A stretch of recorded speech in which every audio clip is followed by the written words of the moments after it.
السلام علیکم ناظرین، پروگرام گہن نظر میں آپ ہوں آپ کا میزبان عبداللہ عالمزیب۔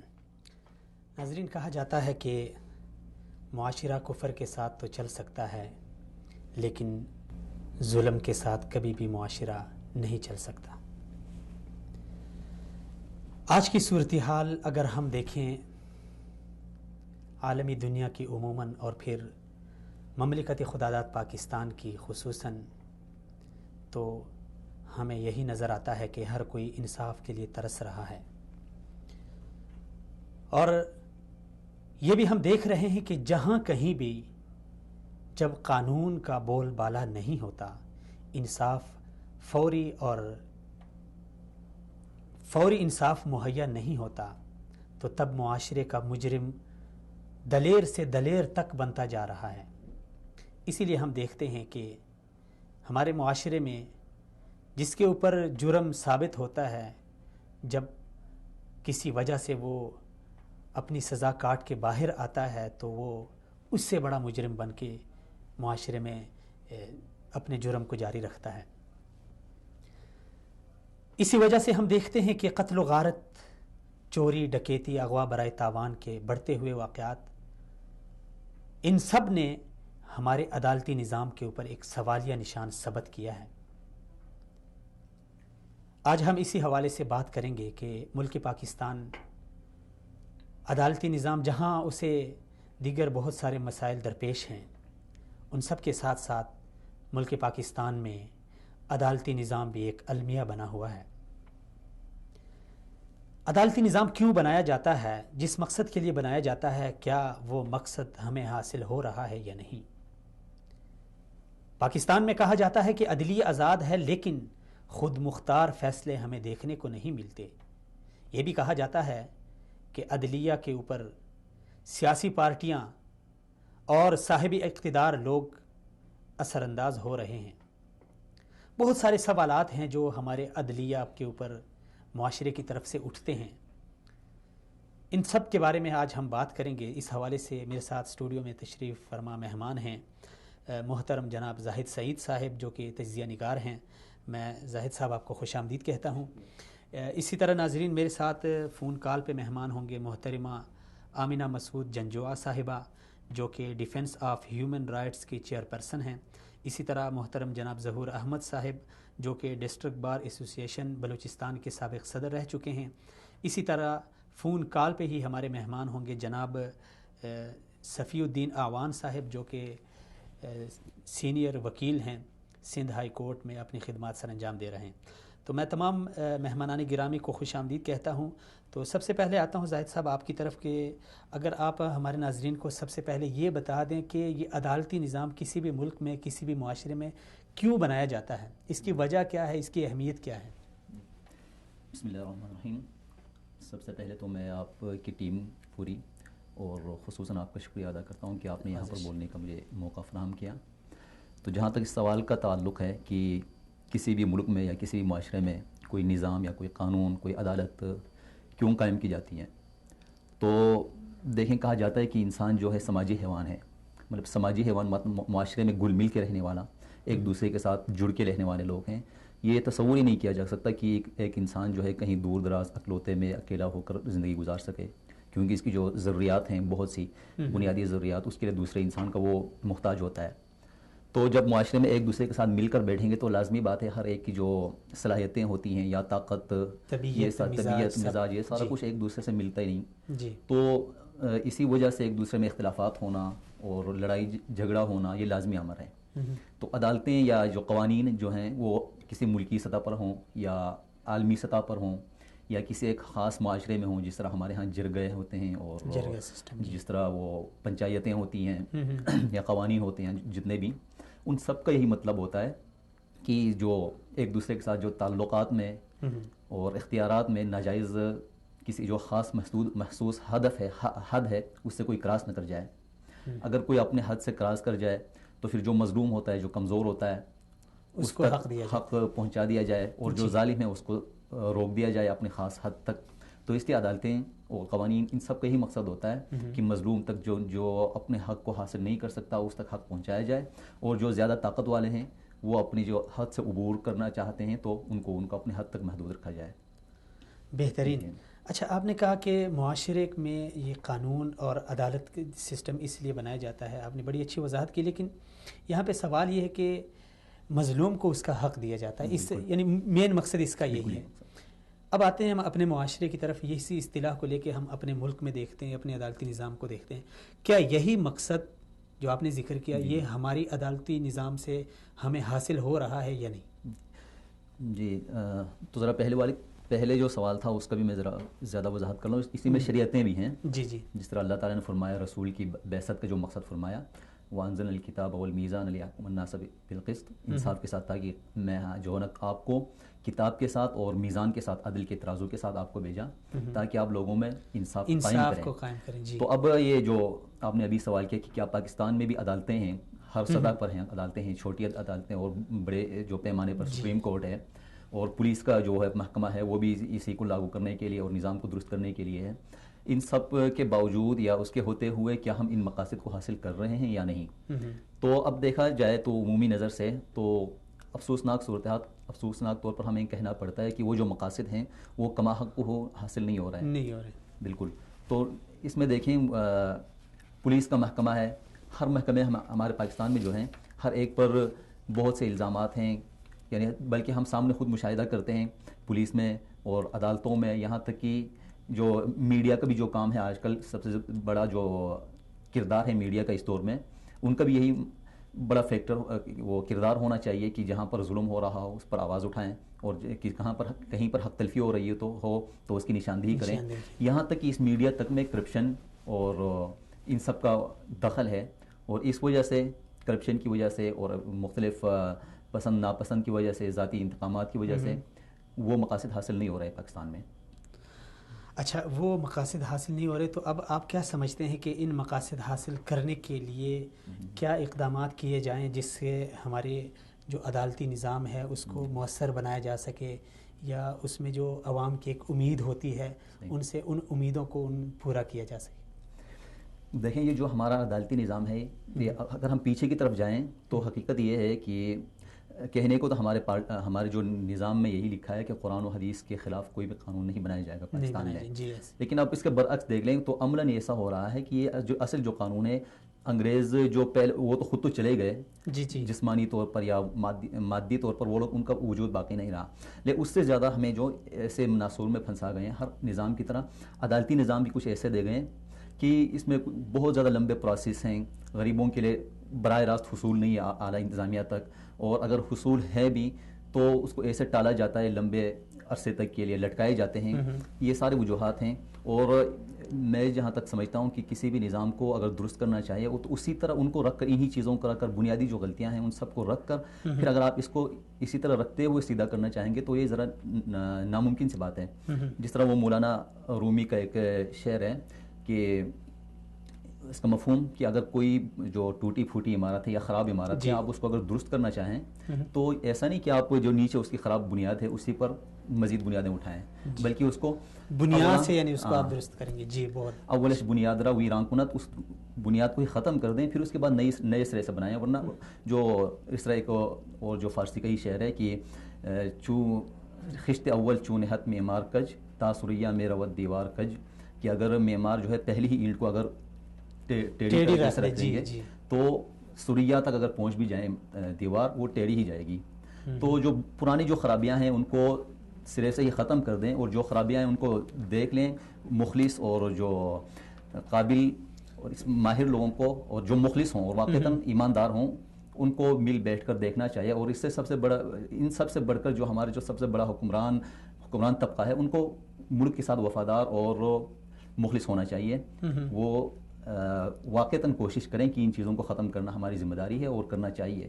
پھر ایسے لوگوں کو جمع کر کے یہ دیکھیں کہ خرابی کہاں پر ہے, اور جو خرابی, جو بنیادی خرابیاں ہیں جن کے ہوتے ہوئے آپ جتنی بھی اصلاحات کی کوشش کریں, ورنہ اصلاحات تو ہوتی ہی رہتی ہیں, بہت سی اصلاحات کی ہیں, لیکن اس کا فائدہ آپ کی نظر میں ابھی ہمارے جو عدالتی نظام ہے اس میں بنیادی خرابی کہاں پائی جاتی ہے, کون سی خرابی ہے, ہم نشاندہی کر سکتے ہیں؟ بنیادی خرابیاں تو بہت ساری ہیں.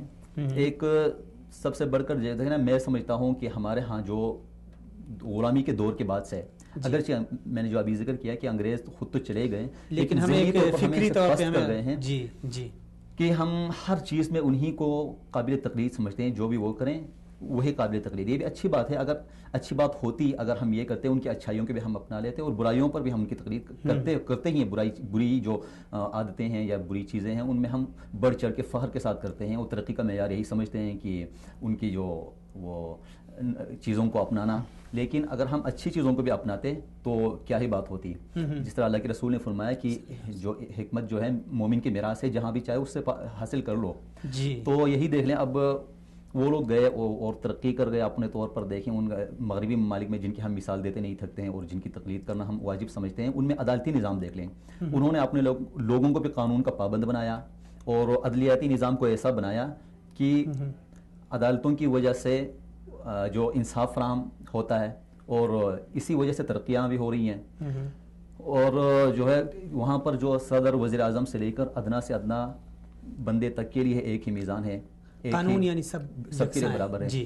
وہ جارج بش کے دور میں وہ مشہور ہوا تھا، اس کی کوئی بھتیجی تھی، اس کے ہاسٹل میٹ کے ساتھ لڑائی ہو گئی تو کوئی عام سا پولیس والا آ کے اس کو گرفتار کر لیا، لیکن انہوں نے دخل نہیں دیا. لیکن ہمارے یہاں یوں ہوتا ہے کہ دوسروں کے لیے تو قانون لاگو کرتے ہیں. کوئی بھی بندہ اگر خود اس کو موقع مل جائے، جو اختیارات والے اور اقتدار والے تو ان کی الگ بات ہے، وہ تو کرتے ہی ہیں. لیکن عام سے بندہ، اب جس طرح میں اور آپ ہم بات کر رہے ہیں قانون کی خرابی کے بارے میں، قانون شکنی کے خلاف باتیں کر رہے ہیں اور قانون کی پاسداری کے بھاگ میں باتیں کر رہے ہیں. اگر ہمیں بھی ہم خود سوچیں اپنی جگہ پر کہ اگر ہمیں خود کہیں پر ٹریفک کا جو اچھا اس پہ ہم بعد میں آتے ہیں، لیکن آپ نے یہاں پہ ایک ذکر کیا کہ مغرب کی اچھی چیزوں کو ہمیں لینا چاہیے لیکن جو بری چیزیں ان سے بچنا چاہیے. اب جب ہم معاشرے کو یہی بتائیں گے کہ مغرب سے بچا جائے، مغرب کی پیروی نہ کی جائے، مغرب کی تقلید نہ کی جائے، تو ظاہر بات ہے معاشرے کو ہم نے ایک بدیل تو دینا ہے. اس کا ایک دوسری ایک جو چیز جو اس کے بدلے میں ہم معاشرے کو دے سکیں کہ آپ مغرب کو نہ لیں، اس کو لے لیں، تو پھر ہم کیا دیں معاشرے کو؟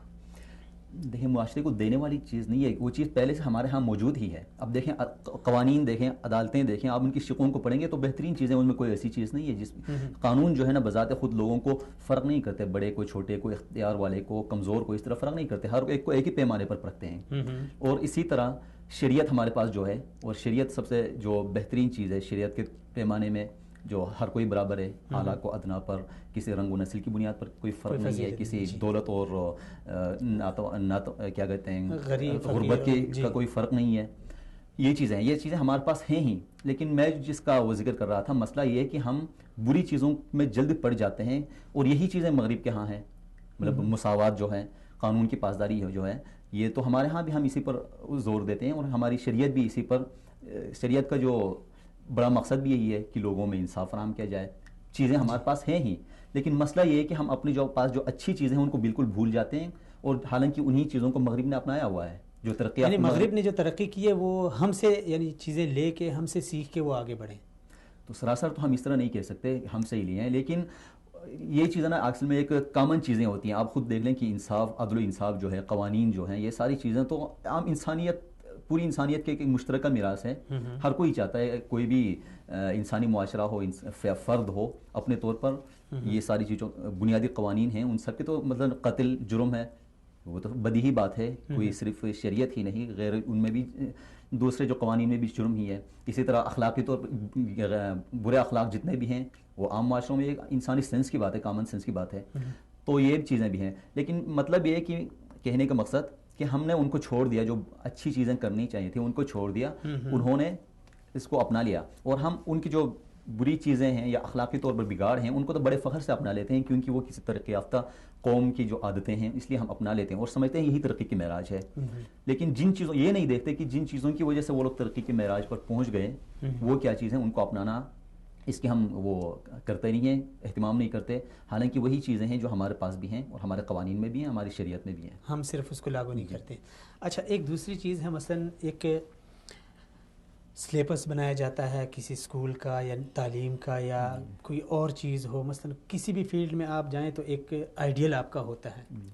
اب عدل و انصاف میں مثلا اگر ہم ایک قانون کو بنانا چاہیں یا کسی کو اپنا آئیڈیل بنانا چاہیں تو ہم اپنی تاریخ میں کس کو بنا سکتے ہیں؟ آپ کسی فرد کی بات کر رہے ہیں، کسی نظام کی یا دور کی؟ نہیں، نظام کی نہیں، مثلا اگر ایک فرد کے طور پہ ہم پیش کرنا چاہیں کہ دیکھیں ہماری تاریخ میں حضرت عمر رضی اللہ عنہ ہے، تو ہم آئیڈیل ان کو بنائیں یا جو یہ دیکھیں اگر آپ اسلام کی یا ہمارے جو دین کے نقطۂ نظر سے بات کریں تو سب سے بڑا اسوہ جو ہے اللہ کے رسول کی اپنی ذات ہیں. لقد کان لکم فی رسول اللہ اسوۃ حسنہ، اللہ کے رسول کی ہی ذات ہے. ہر معاملے میں آپ کو کسی بھی معاملے میں دیکھ لیں، ایک قانون دان کی حیثیت سے بھی، ایک منتظم کی حیثیت سے بھی، ہر حال میں وہی جو ہے نا ایک نمونہ ہیں، آئیڈیل ہیں. اس کی آپ یہ دیکھ لیں کہ اللہ کے رسول صلی اللہ علیہ وسلم کے پاس جب ایک چوری کا مقدمہ آیا بنو مخزوم کی، غالباً فاطمہ نامی عورت کا، تو اس وقت تو بڑے سے بڑے لوگوں کو آپ وہاں پر سفارش کے لیے بھیجے گئے، یہاں تک کہ اللہ کے رسول کی جو سب سے پیاری شخصیت تھی آپ کے ہاں، حضرت اسامہ بن زید، ان کو تک آگے لایا گیا کہ سفارش کریں کہ ہم ایک بڑے خاندان کے لوگ ہیں، ہماری عزت کا مسئلہ ہے. تو اس وقت اللہ کے رسول نے جو بات فرمائی تھی وہ ہر عدالت کے جو ہے نا اس کی پیشانی پر سنہرے حروف سے لکھنے کے لائق ہیں. ویسے تو اللہ کے رسول کی ہر بات ہی ایسی ہے. تو آپ نے فرمایا تھا کہ تم لوگ اس کی سفارش کر رہے ہو، اللہ کی قسم اگر فاطمہ بنت محمد رضی اللہ عنہا بھی چوری کرتی تو محمد اس کا بھی ہاتھ کاٹ دیتا. تو یہی سب سے بڑی بات ہے. یہ جو دیکھتے ہیں کہ ہم ایک دوسرے کے ساتھ عوام بھی اور جو عمان ہیں، حاکم ہیں، ان سب کا اس پر سب کی ذمہ داری بنتی ہے کہ قوانین کو جو لاگو کیے گئے ہیں ان کی پاسداری کریں اور کرائیں. اور یہی مثال ہے کہ جب سب سے بڑا جو حاکم جو ہے، سب سے بڑا وقت جب حاکم وقت خود جب آئیڈیل نہیں بن جاتا تب تک جو دوسرے لوگ ہیں اس پر اس کی پیروی نہیں کرتے. اور حضرت عمر رضی اللہ عنہ تو ویسے ہی مثال ہیں عدالت کے حوالے سے. جس طرح آپ کو صرف ایک قمیض کی بنیاد پر بڑے مجمع میں کسی عام سے شخص نے آپ کو چیلنج کیا، قاضی کے سامنے آپ کو خود چیلنج کیا تھا کہ کہاں سے لائے ہو. یہ ہزاروں واقعات بھرے پڑے ہیں تاریخ میں. اچھا، یہ بھی ہے ایک، جس طرح میں نے شروع میں عرض کیا کہ کوئی بھی معاشرہ، کوئی بھی ملک وہ کفر کے ساتھ تو چل سکتا ہے لیکن ظلم کے ساتھ نہیں چل سکتا. جی بالکل. اس کی اگر آپ وضاحت کرنا چاہیں گے تو کیا کہیں گے؟ جی، یہ تو بالکل ایسے ہی ہے. کفریہ معاشرہ تو کفر وہ تو ایک طرح سے عام لوگوں کے خلاف کفر تو ٹھیک ہے، اللہ کے جو ہے نا اللہ کے نظام کی اور خلاف ورزی ہے.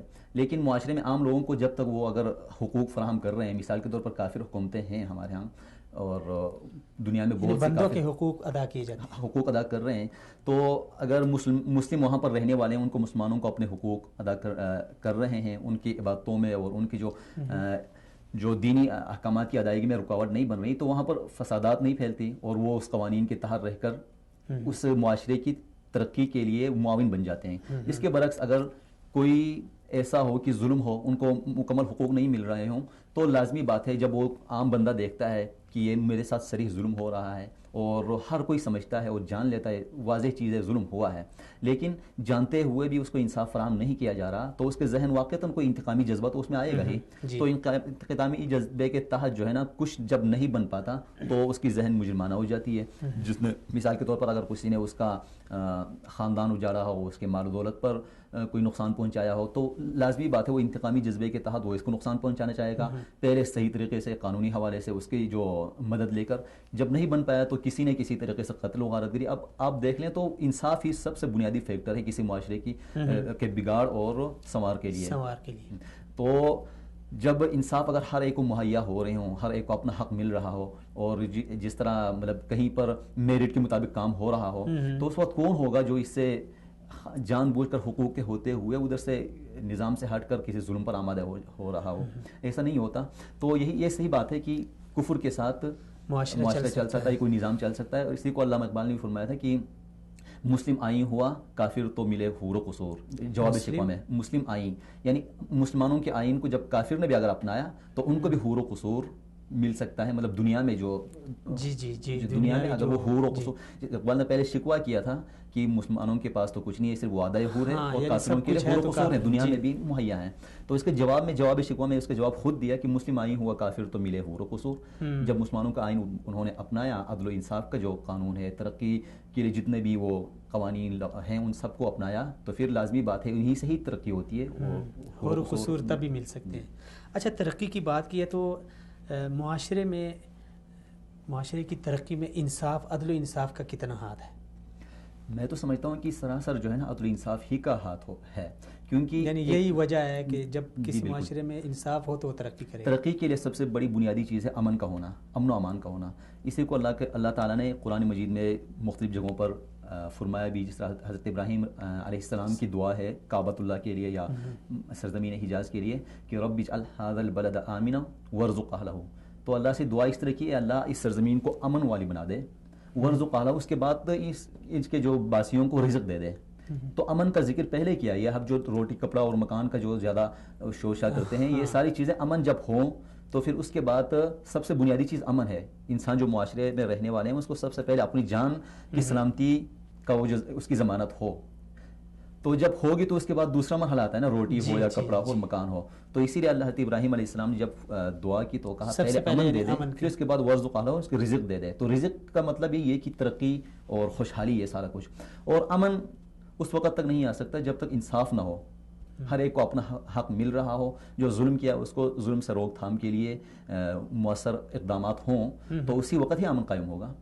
جیسے پہلے بھی بات کی، اگر قوانین کے بغیر، قوانین کو مکمل انصاف اور عدل لاگو کیے بغیر تو انارکی ہی ہوگی اور جنگل کا نظام ہوگا. جو دل میں آئے گا کوئی کر لے گا، جس کا کوئی جتنا اختیار چلے گا وہی کر لے گا. تو اس طرح فسادات ہی ہے. اور پاکستان کی حالیائی مثال بھی یہی ہے کہ بدامنی کی وجہ سے لوگ انویسٹمنٹ کرنے کے بجائے لوگ بھاگ رہے ہیں. پاکستان کے اندر سے بھی سرمایہ اٹھا کر باہر انویسٹ کر رہے ہیں، باہر سے لوگ آ نہیں رہے. ان سب کی وجوہات ہی ہیں. کہیں پر اگر آپ کو آپ کے املاک کے لیے اور آپ کی جو تجارتی چیزوں کے محفوظ ہونے کی ضمانت ہو تبھی وہ لوگ آئیں گے اور ہم خود بھی اپنے ملک میں انویسٹ کریں گے. اور دوسرا جو ہمارے معاشرے میں ہوتا ہے ڈکیتی، چوری، اغوا برائے تاوان، ان سب کی وجوہات بھی آپ یہی سمجھتے ہیں کہ امن نہیں ہے اور امن سے پہلے انصاف نہیں ہے؟ سب کی سراسر وجوہات تو نہیں، لیکن کچھ لوگ تو ہوتے ہیں مجرمانہ ذہنیت کے ہوتے ہیں. کچھ کی مطلب فطرت میں ہی جرم، اور معاشرے جتنا بھی عدل و انصاف مہیا کر رہے ہوں لیکن اس کے باوجود کوئی نہ کوئی ہوتا ہی ہے، مجرم لوگ پائے جاتے ہیں. لیکن یہ ہے کہ بہت جس کثرت سے ہم دیکھ رہے ہیں جی اتنا تو نہیں ہونا چاہیے. جی کثرت بالکل ایسی بات ہے. اب بہت سے لوگ ایسے ہوتے ہیں جو جن کو میرٹ کے مطابق ان کی جو نوکری وغیرہ پہ لگنا یا کسی پوسٹ پر اگر آنا ہو تو یہ میرٹ کا بھی قتل عام ہو رہا ہوتا ہے. سب جانتا ہے کہ یہ میں کوالیفائی کر جاتا ہوں اس کام کے لیے، لیکن اس سے کمتر درجے کے لوگ بندے کو لا کر ادھر بٹھا دیتا ہے. تو اس طرح بھی وہ مجرمانہ ذہنیت اس کے آ جاتی ہے کہ جب میں قابل ہوتے ہوئے، اس کے لائق ہوتے ہوئے مجھے نہیں اس پوسٹ کے قابل سمجھا گیا، بلکہ کسی وجہ سے، اختیار کی وجہ سے یا زر کی وجہ سے یا زور کی وجہ سے کسی اور کو لگایا گیا. تو یہ بہت سارے فیکٹرز ہیں. ان میں سے یہ سب سے میں سمجھتا ہوں کہ جو سب سے بڑا فیکٹر ہے یہ جرائم کا جو ہے وہ یہی انصاف کی عدم فراہمی اور قانون کا قتل. تو لوگ کیوں، یعنی آپ کیا سمجھتے ہیں کہ جو لوگ مجرمانہ ذہنیت اختیار کر جاتے ہیں یا جرم کی طرف آگے بڑھتے ہیں، وہ اسی وجہ سے کہ وہ جب مایوس ہوتے ہیں تو تب یہ اقدام اٹھاتے ہیں؟ یعنی یہ دوسرا سٹیپ ہوتا ہے. پہلا سٹیپ یہ مثلا ایک آدمی جاتا ہے عدالت میں، جب عدالت میں اسے فوری اور سستا انصاف میسر نہیں آتا تو یہ دوسرا سٹیپ ہوتا ہے کہ جب وہ معاشرے میں جا کے پھر جرائم کا ارتکاب کرتے ہیں. جی بالکل، یہ تو ظاہری بات ہے کہ پہلے یہی کوئی بھی بندہ پیدائشی طور پر مجرم نہیں ہوتا الا ماشاءاللہ اس میں کوئی مجرمانہ بعض کے جینز کچھ نہ کچھ پائے جاتے ہیں. لیکن ایسا نہیں ہوتا نا کہ آپ کہیں پر چلا جائے پھر کوئی جائز طریقے سے، آسان طریقے سے اگر آپ کو کوئی آپ کا حق مل رہا ہو تو جان بوجھ کے وہ مار کٹائی پر آ جائیں اور قتل و غارت گری پر آ جائیں اور جو غلط کاموں پر اتر آئے. ایسا نہیں ہوتا. بہرحال جو بھی ہو انسان میں انسانیت جسے ہم کہتے ہیں، انسانیت تو بہرحال ہوتی ہے ہر ایک کے اندر. تو وہ چاہتا ہے کہ سب سے پہلے اگر جو جائز طریقے ہیں، وسیلے ہیں، ان کو اختیار کیا جائے اور جتنا وہ کر سکتا ہے کر لیتے ہیں. لیکن جب دیکھتا ہے ہر حربہ ناکام ہے اور حق بھی اسی کا ہے اور سامنے اس کے دیکھتے ہوئے جو حق کا خون کیا جا رہا ہے، یعنی اس کا حق چھینا جا رہا ہے اس کے ہاتھ سے، جی تبھی اس کے پاس کوئی چارہ ہی نہیں بچتا. جس طرح کہتے ہیں تنگ آمد بجنگ آمد، یا جس طرح کھسیانی بلی کھمبا نوچے. تو آخر میں جا کر آخری اقدام کے طور پر وہ اس کے بغیر چارہ ہی نہیں رہتا. تو وہ کچھ لوگ ایسے کرتے ہیں آخر میں تنگ آ کر. تو کچھ لوگ ایسے بھی ہوتے ہیں جو ایک چیز اور ہے، یہ تو مجرمانہ ذہنیت کے لوگ ہیں. بعض ہم دیکھتے ہیں کہ معاشرے میں اکثر لوگ خودکشی کر لیتے ہیں، یعنی یا تو بھوک کی وجہ سے یا کہیں ایسا ہوتا ہے کہ مثلا میں آپ کو اپنا ایک آنکھوں دیکھا حال سناؤں، آپ کے ساتھ شیئر کروں ناظرین کے ساتھ کہ ہمارے ساتھ یونیورسٹی میں ہمارا ایک دوست تھا، وہ کہیں پہ نوکری کے لیے اس نے اپلائی کیا. جب اس نے اپلائی کیا تو جس پوسٹ پہ اس نے لگنا تھا وہ میرٹ کے اعتبار سے نمبر اس کا تھا، حق اس کا تھا، لیکن اس حق کو اس سے چھین کے کسی جس طرح آپ نے کہا زر یا زور کی بنا پر دوسرے کو دیا جاتا ہے. کچھ ایسا ہی ہوا, یعنی اسی بنیاد پہ اس کا حق لے کے کسی دوسرے بااثر شخصیت کو دے دیا گیا. تو چند دن بعد جب ہم نے سنا کہ اس لڑکے نے جا کے گھر میں کمرے میں جا کے پنکھے کے ساتھ لٹک کے جان دے دی, تو اسی طرح ہم دیگر بہت سارے واقعات دیکھتے ہیں معاشرے میں. بس اوقات والدہ اپنے بچوں کو بیچتی ہے, باپ اپنے بچوں کو بیچتا ہے. تو اس کی بھی بنیادی وجہ یہی ہے جو انصاف کا نہ ہونا ہے, یا کوئی دوسری وجہ بھی ہو سکتی ہے. اس میں جس طرح آپ نے جو واقعہ بیان کیا بہت دل دہلانے دینے والا, اس طرح کے اور بھی واقعات ہم اخباروں میں اور دوسرے میڈیا کے ذریعے دیکھتے رہتے ہیں, پڑھتے ہیں. بچے اپنے والدین کو قتل کرتے ہیں, والدین بچوں کو قتل کرتے ہیں. عجیب و غریب, یعنی معاشرے میں دیکھنے کو چیزیں ملتی ہیں, پڑھنے کو چیزیں ملتی ہیں. اب یہی دیکھیں, خودکشی تک جانا, آپ سوچیں تو خودکشی اپنی جان لے لینا, یا تو ہم اس کو کہتے ہیں انتہائی جو مایوس کن, انتہائی بہادری کا اعلیٰ درجہ ہے, یا بزدلی کا کی یا مایوسی کی انتہا ہے. تو اس صورت میں تو دیکھ لیں, مایوسی اس کے بغیر کوئی چارہ ہی نہیں رہا. وہ سوچتا ہے کہ جب اس معاشرے میں جس میں اس حد تک ظلم ہو, ناروا جو رویے ہوں, تو اس میں وہ سوچتا ہے کہ میں اس میں جی ہی نہیں سکتا. تو آخری اس حد تک وہ زندگی سے بھی مایوس ہو جاتا ہے. تو یہ اقدام کر لیا. یہ تو واضح سری بات ہے, آپ نے اس کی وجہ بھی بتا دی کہ کیا تھا, ناانصافی اور حق تلفی ہی تھی. اور وہ دوسرے جو ہیں غربت کی وجہ سے جو بہت سے اس طرح کے واقعات ہوئے ہیں. ماں نے اپنے سارے بچوں کو قتل کر دیا, یا خود پنکھے کے ساتھ لٹک گئی, ٹرین کے نیچے آ گئی. اس طرح کے بے شمار واقعات ہیں. اس میں بھی بہت سے فیکٹرز ہوتے ہیں کہ جس میں حق تلفی کی گئی ہے, ظلم بہارا ہے ان سب کے پیچھے. تو غربت ہے, غربت میں بھی یہ بھی حکمرانوں کی حکومت کی ذمہ داری ہے کہ ان کو بنیادی سہولیات فراہم کی جائے. جس طرح عمر کا پھر واقعہ یاد آ جاتا ہے. انصاف کی بات ہو تو ہر پل ہر قدم پر حضرت عمر رضی اللہ عنہ یاد آ جاتے ہیں کہ فرات کے کنارے اگر کوئی کتا بھی بھوکا مرا ہو تو اس کا کی جو پرسش بھی عمر سے ہوگی. تو اگر یہ ہمارے حکمران اس حد تک احساس ذمہ داری کو جاننے والے, آپ کیا سمجھتے ہیں کہ مثلا جس طرح ہم ہیں, معاشرے کے عام افراد ہیں, ہماری ان خبروں تک رسائی ہے, میڈیا تک رسائی ہے, ہم ٹی وی دیکھتے ہیں, اخبار دیکھتے ہیں, ظاہر بات ہے ہمارے حکمران بھی یہ دیکھتے ہوں گے. تو کیا سمجھتے ہیں کہ وہ یہ سب کچھ دیکھ کے اس طرح پراسرار خاموشی اختیار کرتے ہیں؟ اس کو آپ بے حسی سمجھتے ہیں, یا جو ذمہ داری کا احساس ہے اس کا احساس نہیں ہے, یا پھر جو اقتدار ان کو ملا ہے اس کا ایک غلط استعمال ہے؟ کیا سمجھتے ہیں آپ اس کو؟ جی لازمی بات ہے, جب تک یہ دیکھتے ہیں تو وہ لوگ دیکھتے نہیں ہیں. میں نے واقعہ سنایا, آپ کا دل دکھا. اسی طرح میرے کسی انسانیت کے ناطے, جی ہر کوئی دیکھتا ہے, تو ان لوگوں کے اوپر اثر کیوں نہیں ہوتا؟ یہ میرے خیال میں جو اس میں بھی فیکٹر جو ہے نا, ہمارا جو نظام ہے, نظام حکومت, جمہوریت دیکھ لیں, ہمارے ہاں پارٹیوں کا نظام ہے. اب آخری جو ان کا جو مطمع نظر اور ہدف ہوتا ہے وہ حکومت, کرسی اور اقتدار. اب اس کو مضبوط کرنے کے لیے وہ سب کچھ دیکھتے ہیں, یعنی کسی بھی حد سے جا سکتے ہیں. اور یہاں تک کہ ہم نے سنا ہے کہ ہر حکومت اپنے ایک جو مجرمانہ جو گروہ پال رکھتے ہیں, ہر پارٹی والے گینگ ہیں ان کے, تو اپنے اس کو بچانے کے لیے ہر حد تک جاتے ہیں. تو یہی دیکھ لیں کہ جرم کرنے والے جو بھی جرم کرنے والے ہوں گے اس کے پیچھے کوئی نہ کوئی ہوگا. بچاؤ کے لیے بہت سے لوگ آتے ہیں, با اختیار لوگ آتے ہیں. کوئی یہاں سے فون آتا ہے, وہاں سے فون آتا ہے, بچاؤ, اس کو چھڑاؤ. تو ان سب کے بیچ میں حکومت بھی اپنی مجبوریاں ہوتی ہیں, وہ اپنی اس مجبوری کو باقی انسانیت کو بھی پس پوچھ ڈال کر اپنی اس مجبوری کی وجہ سے اقتدار بچانے کے لیے, کسی بندے کو خوش کرنے کے لیے اس حد تک چلے جاتے ہیں کہ کوئی جرم ہوا, اس کے پیچھے کوئی بندہ آ جاتا ہے اختیار والا, اس اختیار والا اس سے اپنے سے اوپر کسی اختیار والے کے ساتھ رابطہ کرتا ہے, جاتے جاتے وزیروں تک پہنچ جاتا ہے. اور اس طرح کر کے کچھ کر نہیں دیتے. آپ اپنے معاشرے میں دیکھ لیں, کوئی نہ کوئی جرم کرے گا, اس کے پیچھے کوئی یا تو پولیس والا آ جائے گا, پولیس والا اپنے سے اوپر کے افسر کے ساتھ رابطہ, اور اس سے رابطہ یا تو فوج کی طرف سے جرنیلوں تک پہنچ جاتی ہیں. تو اس طرح بچاؤ کے لیے یہی سب سے بڑا مسئلہ ہے کہ جب تک ہم خود اپنے آپ کو قانون کے لیے پیش نہ کریں اور اپنے آپ کو قانون کے سامنے خود کو جھکا نہ لیں, بڑے بھی چھوٹے بھی, تب تک عوام کی بھی ذمہ داری ہے. اور اس طرح اختیار والوں کے جو بھی کسی بھی شعبے سے ہوں, خواہ انتظامیہ سے ہوں, خواہ عدلیہ سے ہوں, خواہ حکمران طبقے سے ہوں, خواہ عام جو ادارے ہیں, وہ سب اپنے اختیار کو چھوڑ کر دوسرے کو جو پسند کریں, دوسرے کے لیے وہ خود اپنے لیے بھی پسند نہ کریں.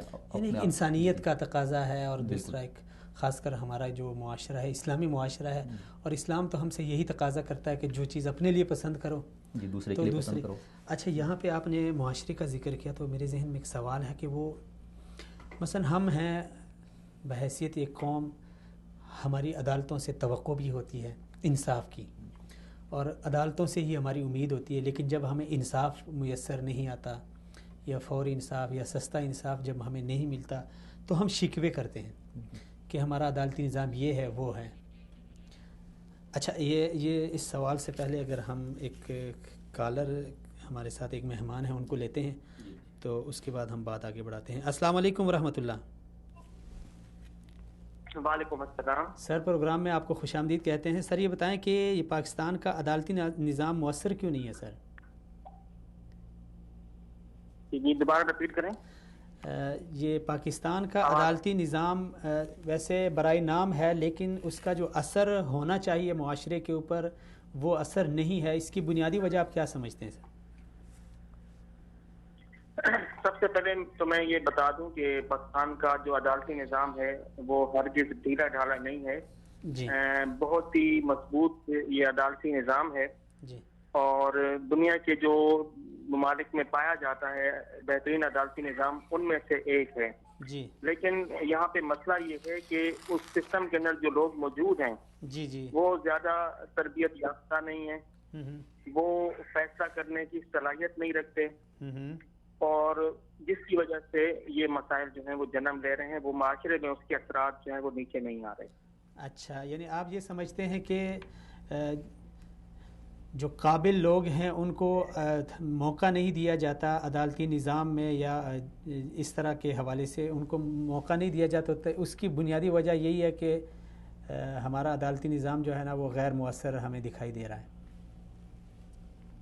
آج کی ایک وجہ یہ بھی، میں آپ کو چھوٹی سی مثال دوں کہ ابھی گزشتہ دنوں ایک فیصلہ سامنے آیا جی کہ 19 سال کے بعد عدالت نے ایک شخص کو بے گناہ قرار دیا، جی تو جی وہ اس دوران اس کا 2 سال پہلے انتقال بھی ہو چکا تھا. لیکن اگر ہم اس عدالتی فیصلے کو دیکھیں تو اگر اس پولیس والے کے خلاف، اس تفتیشی افسر کے خلاف بھی کوئی کارروائی نہیں ہوئی، جی اور سب سے جو اہم ترین بات یہ ہے کہ جب پولیس تفتیش کرتی ہے، جی عموماً ہمارے عدالتی نظام میں یہ کہا جاتا ہے کہ پولیس غلط تفتیش کرتی ہے، پولیس تفتیش کر نہیں سکتی یا رشوت لے لیتی ہے. لیکن سب سے اہم بات یہ ہے کہ جب پولیس تفتیش کرنے کے بعد چالان لے کر آتی ہے تو وہ عدالت میں پیش کرتی ہے. جی عدالت جو ہے وہ پولیس کی رائے سے اتفاق کرتی ہے، اس کے بعد وہ کیس سماعت کے لیے منظور ہوتا ہے. جی اگر اس وقت جس وقت یہ قتل کا مقدمہ پیش کیا گیا، اگر جو مجسٹریٹ تھا جس نے یہ چالان سماعت کے لیے منظور کرنا تھا، جی اگر وہ قابل ہوتا، اگر اس کے اندر صلاحیت ہوتی، تو وہ اس کو سماعت کے لیے منظور ہی نہیں کرتا. جی ایسے ہی ہے. جب یہ سماعت کے لیے منظور ہو گیا تو اس کے بعد جب سیشن کیس میں چلا، اس کے اندر ظاہر سی بات ہے اگر وہ جج قابل ہوتا، اس کے اندر قابلیت ہوتی، وہ قانونی نکات کو سمجھتا، تو اس کو ابتدائی مرحلے میں خارج کر دیتا. لیکن ہوا کچھ یوں کہ پولیس نے غلط تفتیش کی، مجسٹریٹ نے اس کی رائے سے اتفاق کیا، چالان کو سماعت کے لیے منظور کیا، وہ کیس چلا، سیشن جج نے رہا نہ کیا. اور سب سے اہم بات یہ کہ جب وہ معاملہ ہائی کورٹ میں گیا تو ہائی کورٹ بھی جو ہے نا اس معاملے کو سمجھ نہ سکی. یہی وجہ ہے کہ جب سپریم کورٹ میں پہنچا تو سپریم کورٹ میں بھی یہ اپیل 6 سال سماعت کے لیے لٹکی رہی. اچھا سر، یہاں پہ ایک بات ہے کہ ایک کیس کو اتنا لٹکایا جاتا ہے، کیا ایسا ممکن نہیں ہے کہ عدالت فوری اور سستا انصاف معاشرے کو مہیا کرے؟ یہ ممکن تو ہے، لیکن اس کے لیے تمام جو اسٹیک ہولڈرز ہیں ان سب کو مل کر اپنا جو ہے نا وہ رول ادا کرنا ہوگا. عدالت کے ساتھ ایسی بات ہے، پروسیکیوشن کے نظام کو بہتر بنانا ہے، اس کے علاوہ پولیس کے نظام کو بہتر بنانا ہوگا. یہ ممکن ہے. ابھی دیکھیں سب سے اہم بات اگر جو ہے نا، چونکہ ہمارے ایک اہم مسئلہ یہ ہوتا ہے کہ جو میڈیا کے لوگ ان معاملات کو رپورٹ کر رہے ہوتے ہیں وہ بھی زیادہ تر چونکہ عدالتی طریقہ کار کو نہیں سمجھتے، تو وہ ظاہر سی بات ہے اس معاملے میں وہ خاموشی اختیار کرتے ہیں. پھر ایک اور اہم بات ہماری یہ آ جاتی ہے کہ اس وقت جو ہمارا عدالتی جو ہمارا میڈیا کا جو اسٹاف ہے وہ کورٹ کی رپورٹنگ جو کر رہا ہوتا ہے، وہ بعض وجوہات کی بنیاد کے اوپر وہ حقائق کو سامنے نہیں لائی کراتا. ان کی بھی شاید کچھ مجبوریاں ہوتی ہوں گی، تو جس کی وجہ سے نا اصل جو تصویر کا رخ ہے وہ سامنے نہیں آ رہا ہوتا. اچھا، تو ان تمام لوگوں کو جب تک اپنا رول ادا نہیں کریں گے اس وقت تک عدالتی نظام وقت وقت اپنا کردار جو ہے وہ ادا کر نہیں سکتا. اچھا سر، یہ بھی ایک بات سننے میں آئی ہے کہ پاکستان کی جو سیاسی پارٹیاں ہیں یہ عدالتی نظام کے اوپر اثر انداز ہو رہی ہے، اس میں کتنی صداقت ہے؟ اس بارے آپ کیا کہتے ہیں؟ نہیں، سیاسی جماعتیں کسی بھی حد تک اثر انداز نہیں ہو سکتی ہیں، نہ ہوتی ہیں، لیکن بعض اوقات یہ ہوتا ہے کہ ہم لوگ معاشرے کا حصہ ہیں، جس کے ذاتی تعلقات ہو سکتے ہیں کسی سیاسی پارٹی کے ساتھ، یا تھوڑا بہت جھکاؤ ہو سکتا ہے، لیکن سیاسی پارٹیاں عدالتی نظام پہ بہت کم اثر انداز ہوتی ہیں. اچھا، یہ درست نہیں ہے. لیکن یہ ہوتا ہے کہ بعض اوقات ججز جو بیٹھے ہوتے ہیں ان کا ذاتی جھکاؤ کسی خاص پارٹی کی طرف سے ہو سکتا ہے، لیکن تو کیا جب یہ ذاتی جھکاؤ ہوتا ہے تو یہ جب کہیں فیصلے کا موقع آتا ہے تو یہ جو جھکاؤ ہے یہ فیصلے کے اوپر اثر انداز ہوتا ہے یا نہیں؟ یہ کافی حد تک اثر انداز ہوتا ہے. اچھا، لیکن یہ انفرادی ہیں، انفرادی نوعیت کی. جس طرح میں آپ کو بتاؤں کہ بڑے بڑے جو سیاسی نوعیت کی کیسز ہوتے ہیں، بیسیکلی ان میں بھی تو شہادت موجود نہیں ہوتی نا، وہ بھی حکومت کی طرف سے ہی بنائے جاتے ہیں، پھنسایا جاتا ہے. تو ظاہر سی بات ہے ان کو تھوڑا بہت اگر ان کے جھکاؤ رکھنے والا جج موجود ہے تو وہ ریلیز کر جائے. لیکن تھوڑا سا یہ ڈر لگتا ہے ججز کو بھی یا دوسرے لوگوں کو کہ آج فرض کیا میں ایک مثال دوں کہ ماضی میں آصف علی زرداری صاحب کے کیسز چلتے رہے، تو اب ان کو ججز کو اندازہ یہ تھا کہ ایک دن آئے گا یہ اقتدار میں آ جائیں گے، تو جب اقتدار میں آئیں گے تو ظاہر سی بات ہے ہمیں یہ اپنے انتقام کا نشانہ بنا سکتے ہیں. تو اس وجہ سے ججز جو ہیں وہ تھوڑا سا جو اس قسم کے سیاسی کیسز ہوتے ہیں وہ تھوڑا ڈھیلے ڈھالے انداز میں ان کو دیکھنے کی کوشش کرتے ہیں. اچھا سر، آخری سوال یہ ہے کہ آپ کے خیال میں پاکستان کے عدالتی نظام کو کیسے مؤثر بنایا جا سکتا ہے؟ اس کے لیے اگر آپ کوئی تجویز دینا چاہیں تو کیا دیں گے؟ دیکھیں، پاکستان کے سیاسی نظام کو اس وقت زیادہ مؤثر بنایا جا سکتا ہے. دیکھیں، ایک بہت ہی اہم بات ہے، سب سے بڑی بات میں آپ کو بتاؤں اگر میری شاید بات طویل نہ ہو جائے، ایک اہم چیز ہے کرمنل جسٹس سسٹم. پاکستان میں کرمنل جسٹس سسٹم کو سمجھنے والے لوگ بہت ہی کم موجود ہیں اس وقت بھی. حتیٰ کہ میں آپ کو بڑے دعوے سے کہتا ہوں، ہمارا پاکستان کا چیف جسٹس ہو گیا یا سندھ ہائی کورٹ کا چیف جسٹس لے لیں، شاید یہ لوگ بھی کرمنل جسٹس سسٹم کو اتنا نہیں سمجھتے ہوں گے. جب تک کرمنل جسٹس سسٹم کو سمجھنے والے لوگ موجود نہیں ہوں گے اس وقت تک عدالتی نظام جو ہمارا، دیکھیں جرم اور سزا کی اگر میں بات کروں اس کو بہتر بنانا ناممکن ہے. پولیس تفتیش کر کے لے آتی ہے، آپ کو بھی پتا ہے وہ رشوت دیتے ہیں، مجھے بھی پتا ہے، پوری دنیا جانتی ہے. لیکن جب تک جو مجسٹریٹ جس کے سامنے یہ چلان پیش کیا جاتا ہے وہ اتنا زیادہ تربیت یافتہ نہ ہوگا کہ وہ ان کی رشوت کو پکڑ سکے، وہ ان کی رشوت کو سمجھ سکے، اس وقت تک جو ہے عدالتی نظام بہتر انداز میں کام نہیں کر سکتا. بڑی میں بات بتاؤں، افتخار چودھری صاحب جو سو موٹو ایکشن لیا کرتے تھے اپنے وقت میں، ان کے بڑے اچھے اثرات آتے تھے، لیکن یہ وہ کام تھا جو ہمارے ایک مجسٹریٹ کو کرنا چاہیے تھا. جب تک ہمارا مجسٹریٹ کی پوسٹ اپنا کردار ادا نہیں کر سکتی، ہمارا مجسٹریٹ اپنا افیکٹو رول ادا نہیں کر سکتا، اس وقت تک یہ جو ہے وہ عدالتی نظام جو ہے سزا اور جزا کی امید نہیں رہ سکتی. اس کی میں ایک چھوٹی سی مثال دے دوں اگر میری بات طویل نہ ہو جائے. فرض کیا ایک کیس چلا، ٹرائل ہوا، ٹرائل ہونے کے بعد 3 سال کے بعد ایک ملزم مکمل طور پہ بے گناہ قرار پایا، پولیس کی بدنیتی ثابت ہو گئی یا یہ ثابت ہوا کہ یہ تو کیس بنتا ہی نہیں تھا، پولیس نے غلط کیس بنایا. تو ہمارے ججز کو یہ چاہیے کہ جب وہ ججمنٹ لکھیں تو اس میں اس مجسٹریٹ کے خلاف بھی کارروائی کریں جس نے یہ غلط چلان منظور کیا، اس پولیس والے کے خلاف بھی کارروائی کریں جس نے غلط تفتیش کی تھی، اور اس پراسیکیوٹر کے خلاف بھی کارروائی کریں جس نے یہ سماعت کے لیے منظور کیا تھا. جب تک اس قسم کے سخت فیصلے نہیں آئیں گے، عدالتی ان ججز کا احتساب نہیں ہوگا جو پولیس کے غلط چلان کو سماعت کے لیے منظور کرتے ہیں، ان تفتیشی افسران کے خلاف کارروائی نہیں ہوگی جو غلط تفتیش کرتے ہیں، ان پراسیکیوٹر کے خلاف کارروائی نہیں ہوگی جو نچلی سطح سے صحیح مطالعہ نہیں کرتے، اپنا اوپینین نہیں دیتے. اس وقت تک جو ہے یہ پاکستان کا عدالتی نظام اپنے اثر انداز یعنی مؤثر انداز میں کام نہیں کر سکے گا. چلیں جی، بہت شکریہ آپ نے شرکت کی نوازش سے. اچھا زاہد صاحب، آپ نے باتیں سنی صفی الدین صاحب کی، کیا کہتے ہیں اس حوالے سے؟ جو انہوں نے کہا کہ کرمنل جسٹس کو سمجھنے والے نہیں ہیں، اس وجہ سے ہمارے عدالتی نظام جو ہے نا وہ اتنا اثر انداز نہیں ہو رہا. تو کرمنل سسٹم کو سمجھنے والے میرے خیال میں وہ تو انہی کا شعبہ ہے، قانون دان جو ہیں، جو وکیل ہوں یا جج ہوں، اس میں کہاں خرابی ہے، کیونکہ یہ ہمارا شعبہ نہیں ہے تو اس کا نہیں ہے علم. اگر کوئی یا تو نظام میں کوئی ایسی پیچیدگی ہے تو اس کو آسان انداز میں نہیں، جب سمجھنے والے نہیں ہیں عدالت میں تو کیا اس 20 کروڑ عوام میں بھی نہیں ہے، اس قوم میں بھی نہیں ہے؟ یہی حیرانی کی بات ہے. جب یہ بات میں نے سنی کہ سپریم کورٹ کے چیف جسٹس تک زیادہ سمجھنے سے وہ عاجز ہوں، تو کہاں پر وہ خرابی کہاں پر ہے؟ کیا یہ دیکھیں ابھی بات ہوئی کہ ایک آدمی کو جو مظہر حسین آپ نے سنا ہوگا چند دن پہلے، جی وہ جو 2 سال جو گزر چکے تھے، یعنی 19 سال بعد اس کو رہا کیا گیا. یہ تو حیران کن شاید. اور پھر ہائی کورٹ جو لاہور ہائی کورٹ ہے وہ اس کیس کو سمجھنے سے قاصر ہے. تو ظاہر بات ہے لاہور ہائی کورٹ پنجاب کا ایک بہت بڑا صوبہ ہے، صوبائی سطح پہ صوبائی سطح پہ وہ ایک بڑا ہائی کورٹ ہے پاکستان کے، بلکہ اگر چاروں صوبوں سے اگر اس کو ہائی لیول کا کہا جائے تو بجانا یعنی بالکل صحیح ہوگا. لیکن اس کے بعد بھی جب ہائی کورٹ کا جسٹس اس کو سمجھنے سے قاصر ہے تو اس کا کیا مطلب ہے؟ آپ کیا سمجھتے ہیں؟ وہی تو ہم خود اس بات کو نہیں سمجھ پا رہے ہیں کہ عدالتی نظام میں پیچیدگی ہے یا لوگ اس تربیت یافتہ نہیں ہیں. تو دیکھیں سب سے پہلے جو ان سب کی جو متعلقہ لوگ ہیں، عدلیہ کے ہیں یا انتظامیہ کے ہیں یا پولیس کے ہیں، ان سب کو تربیت یافتہ ہونا چاہیے. تربیت مطلب 3 پہلو سے ان کی تربیت ہو. ایک تو پروفیشنل حوالے سے کہ ان کو جو اپنے شعبے کے ساتھ شعبے میں جو کچھ ضروریات ہیں ان میں تربیت دیں، ان کو کوالیفائڈ بنا دیں.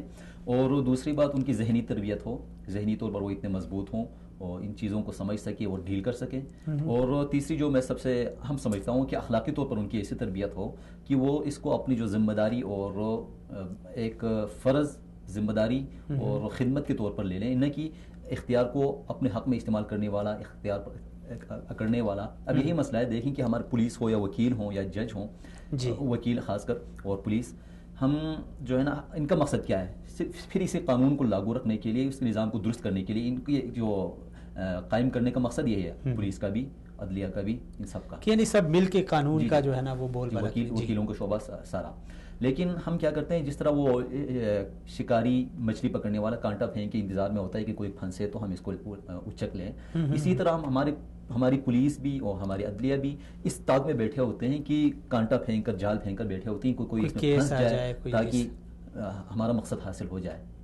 تو یہ ان کی تربیت کی کمی ہے. ان کو خود سوچنا چاہیے کہ اتنی ہم اخلاقی طور پر ہم خود بااخلاق ہوں، اتنے جرأت ہوں، تربیت دے دیں کہ ان کو سمجھا دیں کہ آپ کا شعبہ جو ہے لوگوں کی خدمت کے لیے ہے، نہ کہ ان کا کھال اتارنے کے لیے. اچھا چلیں، یہ کال سے پہلے جو میں بات کر رہا تھا تو وہ یہ تھی کہ ہم بحیثیت قوم، ہم عدالتی نظام سے ہماری توقع بھی ہوتی ہے، انصاف کی امید بھی ہوتی ہے، لیکن بسا اوقات ہمیں نہیں ملتا. اور یہ ایک المیہ ہے پاکستان میں، یا تو ملتا نہیں ہے یا ملتا ہے تو بڑی دیر ہو جاتی ہے. تو ایسی صورت میں ہم عدالت سے شکوہ کرتے ہیں کہ عدالتی نظام یہ ہے وہ ہے، جس طرح بھی میں لگا ہوا ہوں. اس کے ساتھ ساتھ کیا قانون کی بالادستی کے لیے صرف عدالت ہے، یا پھر عدالت کے ساتھ ساتھ معاشرے کے، قوم کی بھی کوئی ذمہ داریاں ہیں؟ جی آپ نے یہ بہت ہی عام سوال کیا کہ کیا صرف عدلیہ ہی اس کی ذمہ دار ہے یا ہم قانون، یعنی ہم عوام کی بھی کچھ ذمہ داریاں اس کے اوپر ہمیشہ ہم دوسروں سے توقع رکھتے ہیں، لیکن کبھی ہم یعنی ہماری خود کی بھی کوئی ذمہ داری بنتی ہے. حکمرانوں کو کوسیں یا انتظامیہ کو کوسیں یا ہم خود بھی. اور یہ کہ عدالتی نظام کا بہت لمبا ہو جانا، یہ بھی کہ عدالتی نظام اب دیکھیں پاکستان میں اتنا لمبا ہو جاتا ہے کہ اس کے لیے اتنا کچھ ہار چکے ہوتے ہیں. اگر انصاف مہیا ہوا بھی تو اس سے بڑی قیمت ہم چکا چکے ہوتے ہیں پہلے ہی. اور جہاں تک یہ بات ہے کہ اس میں ذمہ دار کون ہیں، صرف جو متعلقہ لوگ ہیں یا عوام بھی، تو میں سمجھتا ہوں بہت حد تک ذمہ داری عوام کی بھی ہوتی ہے، کیونکہ وہ خود بھی، ان کو بھی سوچنا چاہیے نا کہ ہمارا معاشرہ سدھرے، ایک ڈگر پر رہے، اچھی سمت میں جائے. تو اس کے لیے ان کو خود بھی قانون کی پیروی کرنی چاہیے. اب ہم خود سوچیں، آپ پاکستان میں دیکھیں قانون شکنی کو ایک طرح سے ایک وہ تھرل کے طور پر لیتے ہیں، ایک فخر کے طور پر لیتے ہیں کہ میں نے آج اتنے اشارے توڑے، پولیس میرے پیچھے لگی، میں نہیں پکڑا جا سکا ان کے ہاتھوں. یہ ایک فخر ہے. ہم جو جوان نسل ہے، جی قانون کو توڑ کر الٹا ہم اس کو قابل فخر اور ایک مطلب بہادری کا استعارہ بنا کر پیش کرنا، یہ عام ہے. میں اور آپ، ہم خود بھی یہی کرتے رہے ہیں. قانون کے طالب علم ہوں، دوسروں کو اچھے جو وہ دے دیں، درس دے دیں، اب خود اس کا ارتکاب کر لیں. اب یہ ایک چھوٹی سی مثال ہے. آپ یہ اس پر سوال بنتے ہیں کہ کیا قانون، یہ ٹریفک اشارے توڑنے سے کیا اتنا بڑا معاشرتی بگاڑ آ سکتی ہے؟ یہ بات نہیں ہے. مطلب جب ذہنیت بن جائے، جب آپ کی ذہنیت یہ بن جائے کہ ایک چھوٹے سے قانون کو اس کا احترام آپ کے دل میں نہ ہو تو اوپر کے لیول میں جا کر بھی آپ کا یہی ہوگا کہ قانون کو آپ کچھ سمجھتے نہیں ہیں, اس سے بچنے کی کوشش کرتے ہیں. اور اسی طرح جس طرح میں نے پہلے بھی کہا تھا کہ کوئی بھی ہو جرم کرنے والا, اس کے پیچھے اس کے جرم کی حمایت نہ صحیح سمجھتے ہوئے کہ اپنے لوگ بھی یہ مجرم ہیں, اس کے باوجود اس کے پیچھے کھڑے ہونے کے لیے, اس کا دفاع کے لیے, اس کو جو پکڑ سے بچانے کے لیے سارے لوگ بہت بڑا استعمال ہو جاتے ہیں. جی تو اب یہ خود دیکھ لینا کہ آپ خود بھی بگاڑ کا سبب بن رہے ہیں. آپ کا بیٹا ہے, آپ کا بھائی ہے, آپ کا پڑوسی ہے, آپ کے گھر کا کوئی فرد ہے, کوئی جرم کرتا ہے, تو آپ خود بھی سوچیں بطور ایک انسان کے, بطور ایک مسلمان کے, آپ خود سوچیں کہ اس نے جو کیا ہے وہ غلط کیا ہے. جس طرح آپ بچے کو تربیت دیتے ہیں, بچہ کوئی غلط کام کرتا ہے تو آپ اس کا جاتے ہیں, کبھی مار پٹائی تک بھی چلے جاتے ہیں. تو اس طرح تربیت یعنی بجائے اس کے کہ ہم معاشرے میں جس طرح کہا جاتا ہے کہ ٹھوکر ہمیشہ وہی کھاتا ہے جو راستے میں پڑے جو ہے نا وہ پتھر کو نہیں ہٹاتا. بالکل. تو ہم بجائے اس کے کہ اس پتھر کو ہٹائیں, ہم اس کے ساتھ خود بھی پتھر بن جاتے ہیں یا مزید پتھر لا کے اس کے ساتھ کریں. تو اس کے ساتھ ہمارا اچھا چلیں ابھی آگے چلتے ہیں. جس طرح صفی الدین صاحب نے بھی کہا, آپ نے بھی کہا کہ بیسیکلی جو عدالتی نظام ہے یہ جج, وکیل اور پولیس ان اداروں میں ارد گرد ان میں گھومتا ہے. تو اب اس میں جو پولیس کا رویہ ہے اس کو آپ کس نظر سے دیکھتے ہیں, خاص کر ہمارے معاشرے میں؟ مثلاً ایک غلط FIR جو ہے نا درج کرانا, یا پھر کسی مجرم کو اتنا یعنی سپورٹ کرنا. اکثر ایسے دیکھنے کو ملا ہے کہ بڑے سے مجرم ہوتے ہیں, جب ان کو پکڑا جاتا ہے تو ان کا جو بیک گراؤنڈ جب دیکھا جاتا ہے تو ان کو کسی بڑے آفیسر, پولیس آفیسر کی ایک بڑی سپورٹ ہوتی ہے. تو یہ کس حد تک ہمارے معاشرے کے اوپر اثر انداز ہے اور خطرناک ہے ہمارے لیے؟ یہ پولیس کا محکمہ جو ہے اب دیکھیں پاکستان میں ایک طرح سے ایک علامت بن گئی ہے کرپشن, بدنامی کی انتہا ہے شاید. پولیس سب سے زیادہ اگر آپ کسی کی مثال دینا ہو تو کہ پولیس کا محکمہ پولیس ہے. تو ایسا بھی نہیں ہے کہ سارے ہی برے ہوں, اس میں اچھے لوگ ہوتے ہیں, لیکن مسئلہ ہے کہ چونکہ ایک جنرلی جو پورا نظام ہے وہ اس کو کسی اچھے بندے کو اچھا کرنے نہیں دیتے. ایک لوگ دو لوگ آتے ہیں, وہ کرتے بھی ہیں, پھر بعد میں جا کر اسے رنگ میں رنگ جاتے ہیں, یا مجبوریاں آڑے آ جاتی ہیں تو اس کو جو ریفارمز کرنے سے اس کے آڑے آ جاتی ہیں. یہ سارا مسئلہ ہے. اور اب دیکھیں, آپ خود دیکھ لیں کہ پاکستان میں جو ہے اگر ایک مثال ہم دے سکتے ہیں کہ کوئی ایک چونٹی جو ہے. اچھا یہاں پہ ہم ظہور صاحب کو کال پہ لے لیتے ہیں, اس کے بعد آپ بات جاری رکھیں. السلام علیکم ورحمۃ اللہ. چلیں کال ان کی ڈراپ ہوگی, جاری رکھیں بات. اچھا تو میں عرض کر رہا تھا کہ ایک چونٹی کو آپ پکڑ لیتے ہیں, بلکہ مسل دیتے ہیں اس جرم کی بنیاد پر کہ اس نے چینی کا ایک جو ہے نا وہ ذرہ اٹھا لیا, چرا لیا. آپ اس کو کچل دیں گے, لیکن ہاتھی کو پیٹھ پر بوریاں بھی اٹھا کے لے جائیں تو اس کے قانون کے جو ہاتھ اتنے کمزور ہوتے ہیں یا لمبے نہیں ہوتے کہ اس تک پہنچ نہیں پاتی, اس کو گرفت نہیں کر پاتی. یہ ہمارے معاشرے میں عام ہے. جس کا جتنا جسہ ہوگا وہ اتنا زیادہ اٹھا لے گا اور بچ کے بھی چلا جائے گا. لیکن وہ جو چھوٹے ہیں معمولی سے جرم کی روشنی میں. اور ایک خبر پچھلے دنوں دیکھ رہا تھا کہ دھنیا یا 1000 کا جو اس میں دھنیا چرانے کے جرم میں 1 سال اس کو قید ہوئی, پھر وہ ضمانت پر رہا ہو گیا. اب یہ دیکھ لیں اس کا کوئی دھنیا چرانا ہے تو جرم ہے, جو بھی ہو چرا لیا ہو, لیکن کیا اس کی اتنی سزا ہوتی ہے؟ اگر سزا کو دی گئی ٹھیک ہے, تو کیا اسی توازن کے ساتھ, اسی مناسبت کے ساتھ کیا دوسرے اس لیول کے جرم کرتے ہیں یا اس سے بڑے جرم کرتے ہیں تو ان کو بھی اتنی سزا ہوتی ہے؟ چلیں ظہور صاحب کو کال پہ لیتے ہیں اس کے بعد. السلام علیکم ورحمۃ اللہ. ظہور صاحب آپ کو میری آواز آ رہی ہے؟ چلیں وہ کال پھر سے. اچھا یہاں پہ ایک بات اور ہے, جس طرح ابھی ہم نے یہ چند روز پہلے اخباروں میں پڑھا, ٹی وی چینلز پہ دیکھا کہ ایک وہ جو مظہر حسین جس کو یہاں پہ وہ تو ایک فرد تھا, 19 سال اس نے جیل کاٹی اور پھر وہ بے گناہ ثابت ہوا. جب اس کی رہائی کا حکم ملا تو پتہ چلا کہ وہ 2 سال پہلے جیل میں ہی فوت ہو گیا. اب خیر وہ تو ایک فرد تھا, جیل میں فوت ہو گیا, جہاں بھی جیسے بھی اس کی زندگی تھی گزر گئی. لیکن آپ کیا سمجھتے ہیں کہ جب اس طرح کی صورتحال رہے گی عدالتی نظام میں تو اس کا خاندانی نظام کے اوپر کیا اثر پڑ سکتا ہے؟ مثلا اس کے والدین ہیں, ان کی کیا حالت ہوگی, جو اس کے بچے ہوں گے ان کی کیا حالت ہوگی. تو یہ سب بھی ریاست کی ذمہ داری میں آتا ہے. ایک تو اس کو سزا دی گئی, ٹھیک ہے, وہ تو دنیا سے چلا گیا جس طرح بھی تھا, لیکن اس کے بعد جب ایک گھر کا ایک سربراہ وہ جیل میں ہے تو کم از کم ریاست کو ان کا جو خاندان ہے, جو بیوہ ہے یا بیوی ہے یا بچے ہیں, ان کو سپورٹ کرنا چاہیے. یہ چیز ہمارے معاشرے میں نہیں ہے. تو آپ کیا سمجھتے ہیں کہ اس کا خاندانی نظام کے اوپر اس طرح کے فیصلوں کا کتنا اثر پڑ سکتا ہے؟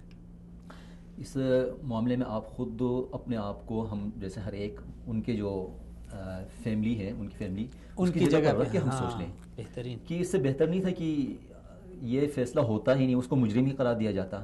2 سال تو گزر گئے تھے، اس نے اپنی زندگی بھی گزار لی، وہ جیل میں ہی رہ کر مطلب 19 سال بعد وہ ہوا، اس کا مطلب وہ 17 سال اس نے بے گناہی کا جو اس کی قید کاٹی ہے بے گناہی کی.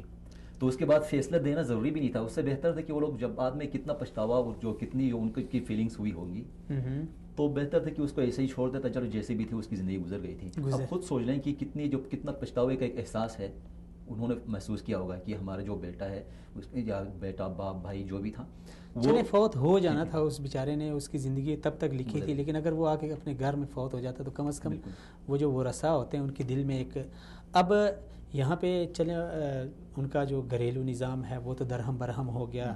ایک بیوی باوجود اس کے کہ اس کا شوہر ہے وہ بیوہ کی طرح زندگی گزار رہی ہے، بچے والد کی موجودگی میں یتیموں کی طرح زندگی گزار رہے ہیں، پیچھے حکومت کی سپورٹ نہیں ہے، ریاست کی سپورٹ نہیں ہے. لیکن آپ کیا سمجھتے ہیں کہ یہی جو مثلا اس آدمی کے جو بیٹے ہیں یہ جب بڑے ہوں گے تو اس کا حکومت کے بارے میں کیا خیال ہوگا، عدالتی نظام کے بارے میں کیا رویہ؟ یہی بات ہم نے شروع میں کی تھی کہ جب عدالتیں جو ہیں یا حکومت جو ہے حقدار کو حق مہیا کرنے سے جو عاجز آ جائیں، نہ کریں، تو اس کے بعد کیا رد عمل ہو سکتا ہے. یعنی مجرمانہ ذہنیت کا ہم نے ذکر کیا تھا کہ اسی وجہ سے زیادہ پنپتی ہیں. اب خود سوچ لیں کہ ان سب نے کیا محسوس کیا ہوگا عدالتی نظام کے بارے میں، جنہوں نے پکڑا ان کے بارے میں، جنہوں نے اس کے خلاف چارجز وہ جمع کرائے ان کے بارے میں، اور حکومت کے بارے میں، حکومتی ساری نظام کے بارے میں. تو ایک نفرت کا جو لاوا ان کے اندر ابلے گا بہت ممکن ہے. اور اگر ان کے جو جس معاملے کی وجہ سے اس کو قید ہوئی اگر وہ لوگ زندہ ہوں تو بہت زیادہ ممکن ہے کہ آپ خود اس جگہ پر رکھ کر سوچیں ان کے جو ورثاء جو ہیں، ان کے بیٹے جو ہیں، کیا اس کو مرنے پر تل نہیں جائیں گے. تو یہی بات ہے کہ انصاف کی فراہمی ان کو نہیں ہوئی، بروقت انصاف نہیں ملا، تو اس وجہ سے جو ہے نا بدامنی بھی اور جرائم بھی ان سب کا جو سبب بنتا ہے یہ جو انصاف کی عدم فراہمی. چلیں ناظرین، کہتے ہیں کہ سب کے گھر جلنے کا کچھ تو مجھے غم ہو محسوس، میرے گھر کو بھی ذرا آگ لگا دی جائے. جس طرح زاہد صاحب نے کہا کہ اگر اس خاندان کی جگہ ہم خود کو رکھ لیں تو ہمیں خود بخود احساس ہو جائے گا. شاید ہمیں احساس اس لیے نہیں ہو رہا، مجھے میری قوم کو، میرے حکمرانوں کو، میرے بڑوں کو، کہ ہمارے اپنے گھر محفوظ ہیں، ہمارے اپنے گھروں میں آگ نہیں لگی. شاید اس وجہ سے ہمیں احساس نہیں ہے کہ جس طرح وہ ایک بادشاہ کی بیٹی سے کسی نے کہا کہ ملک میں قحط ہے، کھانے کو کچھ نہیں مل رہا، تو اس نے بڑی معصومیت سے کے ساتھ کہا کہ لوگ بسکٹ کھا کے گزارا کریں. تو یہ ایک احساس ایک بہت بڑی اللہ تعالیٰ کی نعمت ہے. اور جب کسی معاشرے میں احساس نہ ہو، کسی بڑے میں احساس نہ ہو، والدین کو اپنے بچوں کا احساس نہ ہو، ٹیچرز کو اپنے اسٹوڈنٹس کا احساس نہ ہو، اور معاشرے کے افراد کو معاشرے کے غریبوں کا، غریب طبقے کا، مظلوموں کا احساس نہ ہو، تو یہ بے حسی یہ انسان کو انسانیت کے دائرے سے نکال دیتی ہے. اسی لیے شریعت نے کہا ہے کہ مسلمان دوسرے کے لیے ایک جسم کی مانند ہے. جب جسم میں کسی ایک حصے کو تکلیف ہوتی ہے تو پورا جسم تکلیف محسوس کرتا ہے. لیکن آج میرا جسم کٹا ہوا ہے، میری انگلیاں کٹی ہوئی ہے، میرا بازو کٹا ہوا ہے، میری ٹانگ کٹی ہوئی ہے، میرے کان کٹے ہوئے ہیں، مجھے ذرا برابر احساس نہیں ہے. اس طرح ہے جس طرح کہ ایک مریض کو لے جایا جائے اور آپریشن تھیٹر میں اسے اندر کیا جائے، اور اس کا آپریشن سے پہلے ڈاکٹر جس طرح اس کو سن کرتے ہیں، ایک نشہ آور چیز انجیکشن لگا کے اس کا جسم سن کرتے ہیں، بے حس کر دیتے ہیں. ہمارا ضمیر، ہمارا احساس بھی اس بے حس جسم کی طرح ہے. کیوں؟ کیونکہ ہمارے بازو کٹے ہوئے ہیں، ہماری انگلیوں کو تکلیف ہے، سر کو ہے، پیٹ کو ہے، ٹانگ کو ہے، لیکن ہمارا دیگر جسم اس تکلیف کو محسوس ہی نہیں کر رہا.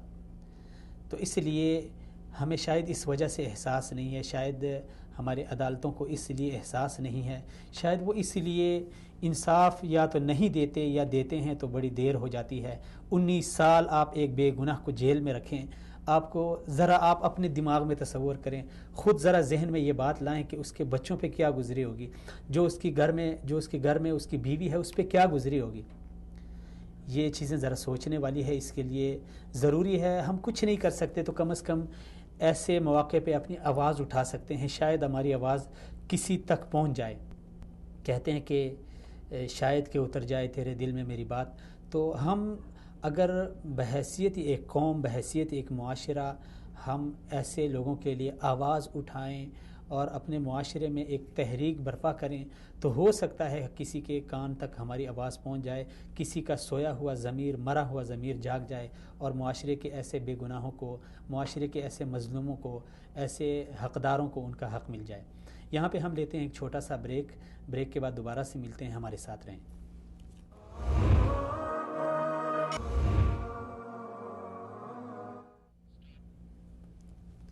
ویلکم بیک ناظرین، ایک بار پھر آپ کو خوش آمدید. حضرت اقبال رحمۃ اللہ علیہ نے فرمایا تھا کہ سبق پڑھ پھر صداقت کا، عدالت کا، شجاعت کا، لیا جائے گا کام تجھ سے دنیا کی امامت کا. آج ہماری امامت وہ لوگ کر رہے ہیں، اگر میں غلط نہ ہوں اور شاید آپ میرے ساتھ اتفاق کریں، جنہیں نہ تو صداقت کا علم ہے، نہ شجاعت کا پتہ ہے اور نہ ہی عدالت کا کچھ ان کو علم ہے. یہ بڑا افسوسناک امر ہے کہ ہماری امامت ایسے لوگوں کے ہاتھ میں ہے جو یا تو رغبت کے مارے ہوئے ہیں یا شہوت کے مارے ہوئے ہیں. ہر کوئی اپنی خواہشات کو، اپنی موج مستی میں لگا ہوا ہے، اپنی رغبت، اپنے کاروبار کو، اپنے بزنس کو چمکانے کے لیے کسی بھی حد تک جا رہا ہے. چند دن پہلے میرے ساتھ پروگرام میں ایک آصف خورشید صاحب تھے. انہوں نے ایک بڑی زبردست بات کہی. وہ فرما رہے تھے کہ پاکستان کی خارجہ پالیسی جو ناکام ہے، اس کی بنیادی وجہ یہ ہے کہ ہمارے حکمرانوں نے خارجہ پالیسی کو اپنے کاروبار کو مد نظر رکھ کے بنائی ہے. جس ملک میں ان کا کاروبار اچھا چل رہا ہے، جس ملک میں ان کے کاروبار کو اچھی پذیرائی مل رہی ہے، چاہے اس ملک کی خارجہ پالیسی میں قوم کا کچھ بھی ہو جائے، ملک کا کچھ بھی ہو جائے، لیکن وہ ان کے ساتھ اچھے رہتے ہیں. اور جہاں پہ ان کا کاروبار نہیں چلتا، چاہے وہاں پہ قوم کا مفاد ہے، ملک کا مفاد ہے، تو وہاں ان کی نہیں بنتی. ایک بڑا افسوسناک امر ہے. تو ایک رغبت اور شہوت، ایسے لوگوں کے رغبت اور شہوت کے مارے لوگ جن کے ہاتھ میں ہماری امامت ہے، اور بدقسمتی سے یہ ہم ان کو مورد الزام نہیں ٹھہرا سکتے، اس میں کسی نہ کسی حد تک، بلکہ غالباً ہمارا ہاتھ ہے. کیونکہ جب میں احساس نہیں کرتا، ظاہر بات ہے میں بھی ہو سکتا ہے اپنے گھر کا حکمران ہوں، جب میں اپنے ماتحت کا احساس نہیں کرتا، ان کا خیال نہیں رکھتا، تو پھر مجھے نواز شریف سے کیا گلا، مجھے عمران خان سے کیا گلا، مجھے زرداری صاحب سے کیا گلا. اسی لیے ہر فرد کو اپنی ذمہ داری کا احساس ہونا چاہیے. اور جب معاشرے کا ہر فرد، چاہے وہ اسکول ٹیچر ہے، چاہے وہ تعلیم سے وابستہ ہے، چاہے وہ صحت کے شعبے سے وابستہ ہے، چاہے وہ کسی بھی عدالتی نظام کے ساتھ وابستہ ہے، ہر فرد جب اپنے فیلڈ میں اپنی ذمہ داری کا احساس کرے تو ایک بہترین اور ایک آئیڈیل نمونہ بن کے دوسری قوموں کے لیے جو ہے نا وہ بن کے سامنے آتا ہے. آج جس طرح ہمارے قائد اعظم محمد علی جناح نے فرمایا تھا کہ ہم پاکستان کو ایک خطۂ ارض کے طور پہ لینا نہیں چاہتے، بلکہ ہم اس ملک کو ایک آئیڈیل بنانا چاہتے ہیں تاکہ دوسرے دنیا کے لیے ہم ایک آئیڈیل قوم بن جائیں، ایک آئیڈیل ملک بن جائیں. ہمارا قانون دوسرے لوگ لے کے اس کو قانون بنائیں، ہماری ثقافت لے کے اس کو اپنی ثقافت بنائیں، ہماری تہذیب لے کے اس کو اپنی تہذیب بنائیں. لیکن افسوسناک امر یہ ہے کہ وہ بات بالکل اس کے برعکس ہے. ہم بجائے اس کے کہ ہم دوسروں میں اپنی ثقافت کو پروان چڑھاتے، دوسروں میں اپنی تہذیب کو پروان چڑھاتے، دوسروں کے لیے آئیڈیل بنتے، ہم نے خود دوسروں کو اپنا آئیڈیل بنایا، دوسروں کی تہذیب کو اپنایا، دوسروں کی ثقافت کو اپنایا. اور یہ ایک اٹل حقیقت ہے، ایک تاریخ کا فیصلہ ہے، اور اس سے کوئی بھی انکار نہیں کر سکتا کہ جو بھی قوم جب اس طرح کی صورتحال سے دوچار ہوتی ہے، میری مراد جب قوم ایک ذہنی طور پہ، فکری طور پہ غلام بن جاتی ہے تو وہ قوم صفحۂ ہستی سے مٹ جاتی ہے. اور جو قوم جسمانی طور پہ غلام ہوتی ہے وہ کسی حد تک مصائب جھیلتی ہے، مشکلات جھیلتی ہے، لیکن بالآخر اسے آزادی ملتی ہے. تو ابھی واپس ہم آتے ہیں اپنے مہمان کی طرف. زاہد صاحب، عدالتی نظام پہ بات ہو رہی ہے، تو عدالتی نظام میں جس طرح آپ نے کہا کہ 3 شعبے زیادہ اس میں متحرک ہیں یا ہوتے ہیں، ایک جج حضرات، وکلاء حضرات اور پولیس کا جو ڈپارٹمنٹ ہے. یہاں پہ ایک چیز اور ہے، اس کا بھی اگر آپ تذکرہ کریں، اس کی وضاحت کریں. جیل خانے ہیں ہمارے پاس، ملک میں جیل خانے ہیں. جیل خانہ اس لیے بنا ہوا ہے کہ وہاں پہ مجرم کو لے جایا جائے، وہاں پہ اس کو واپس تربیت دی جائے یا اسے اس کے جو کیے کی سزا دی جائے، تاکہ جب وہ سزا کاٹ کے باہر معاشرے میں آئے تو وہ اس میں ایک چینج آئے، ایک تبدیلی آئے. آپ کیا سمجھتے ہیں کہ جو جیل خانہ، سب سے پہلے تو یہ بتائیں کہ یہ جیل خانہ بنایا اسی لیے جاتا ہے جو میں نے ذکر کیا، یا پھر اس کا کوئی دوسرا مقصد ہے؟ جی، جیل کا جو مقصد جو ہے، سب سے بڑا جو مقصد ہے اس کے لیے سزا، حبس. بہت سے جو جرائم ایسے ہوتے ہیں اسلامی قانون میں بھی، اور کہ بہت سے جرائم ہیں جس میں خاص محدود مدت کے لیے اس کو حبس میں رکھا جاتا ہے، اس کی آزادی سلب کی جاتی ہے تاکہ وہ سزا بھگت لے، پھر سبق حاصل کر لے. سبق حاصل کرنے کے بعد پھر معاشرے کا جو کارآمد فرد بن جائے. سب سے بہت زیادہ اس کی بڑی ذمہ داری ہے معاشرے میں جیل خانے، قانون کے حوالے سے شعبہ جیل خانہ اس کی بہت بڑی ذمہ داری ہے. اب دیکھیں، ہر مجرم کی جو ہے نا ذہنی ساخت جو ہے یا اس کی جو فطرت جو ہے ایک طرح کی نہیں ہوتی. کچھ لوگ ایسے ہوتے ہیں مجرم جو سزا کی وجہ سے ڈر کے مارے یا سزا بھگتنے کے بعد وہ سیدھی راہ پر آ جاتا ہے. کچھ ایسے ہوتے ہیں جو پیار سے سنبھلتا ہے. تو جس طرح ہم اپنے بچوں میں دیکھ لیں، کسی بچے کو اگر آپ ہر ایک کے ساتھ ایک ہی رویہ رکھیں گے، اتنے ضدی ہوتے ہیں کچھ بچے کہ اس کو آپ مارنے پہ آ جائیں تو وہ اس سے اور بگڑ جاتا ہے، مزید بگڑ جاتا ہے. جو کام جس کام سے روکیں اس پر وہ زیادہ اکڑ جاتا ہے. پیار سے سمجھانے پر وہ سمجھ جاتا ہے فوری طور پر.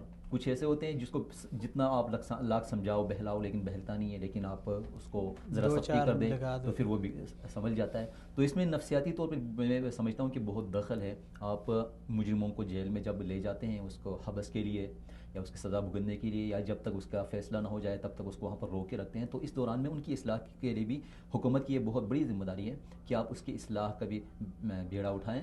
اور یہاں پر میں مثال دوں گا سعودی عرب کے جو اس کی جیل خانہ جات ہیں ان کے، کہ یہاں پر یہ ہوتا ہے کہ علماء جو ہیں ان کو خاص اس کام کے لیے لگا لیتے ہیں، جیلوں میں دروس کا اہتمام کرتے ہیں، اور یعنی ذہنی تربیت ان کو راغب کرتے ہیں اسلامی قوانین کے حوالے سے، آخرت کا خوف دلا کر بھی. اور جس طرح آپ دیکھ لیں کہ مجرم کے ذہن کو پرکھ لیں، نفسیاتی حوالے سے اس کو دیکھ لیں کہ کس نفسیات کا ہے، تو اس کے لیے بھی اصلاح کی کوشش کریں. اسی لیے دیکھتے ہیں کہ سعودی عرب میں جیل سے نکلنے کے بعد کچھ لوگ وہاں سے عالم بن کر نکلتے ہیں، جو ان پڑھ ہوتے تھے وہ عالم بن کر نکلتے ہیں، حافظ قرآن بن کر نکلتے ہیں، اور معاشرے کا پہلے سے زیادہ بہت اچھا فرد، بلکہ جو ایسے لوگ تھے جن کا کوئی جرم نہیں تھا، عام معاشرے کے اچھے لوگوں سے بھی اچھا بن کر نکلتے ہیں. تو ایک بہت بڑی کامیابی ہے مطلب علماء کو اور اس فیلڈ کے لوگوں کو، ذمہ داران کو اس پر لگانا. تو کیا ہمارے پاکستان میں ایسا ہو رہا ہے؟ مجھے تو نہیں علم. یہی سوال میرا بھی ہے آپ سے. جی اس کا نہیں علم. اگر نہیں ہے تو ہونا چاہیے کہ آپ مخصوص علماء کو آپ دیکھیں کہ کس بندے سے اگر متاثر ہے، کون سے علماء ہی نہیں، دینی علماء اور دوسرے جو علوم کے علماء ہیں، اسکالرز ہیں، جو بڑے کامیاب لوگ ہیں کسی بھی فیلڈ کے، یا کھیل کے حوالے سے جو مشہور ہیں ان کو بھی لے جائیں.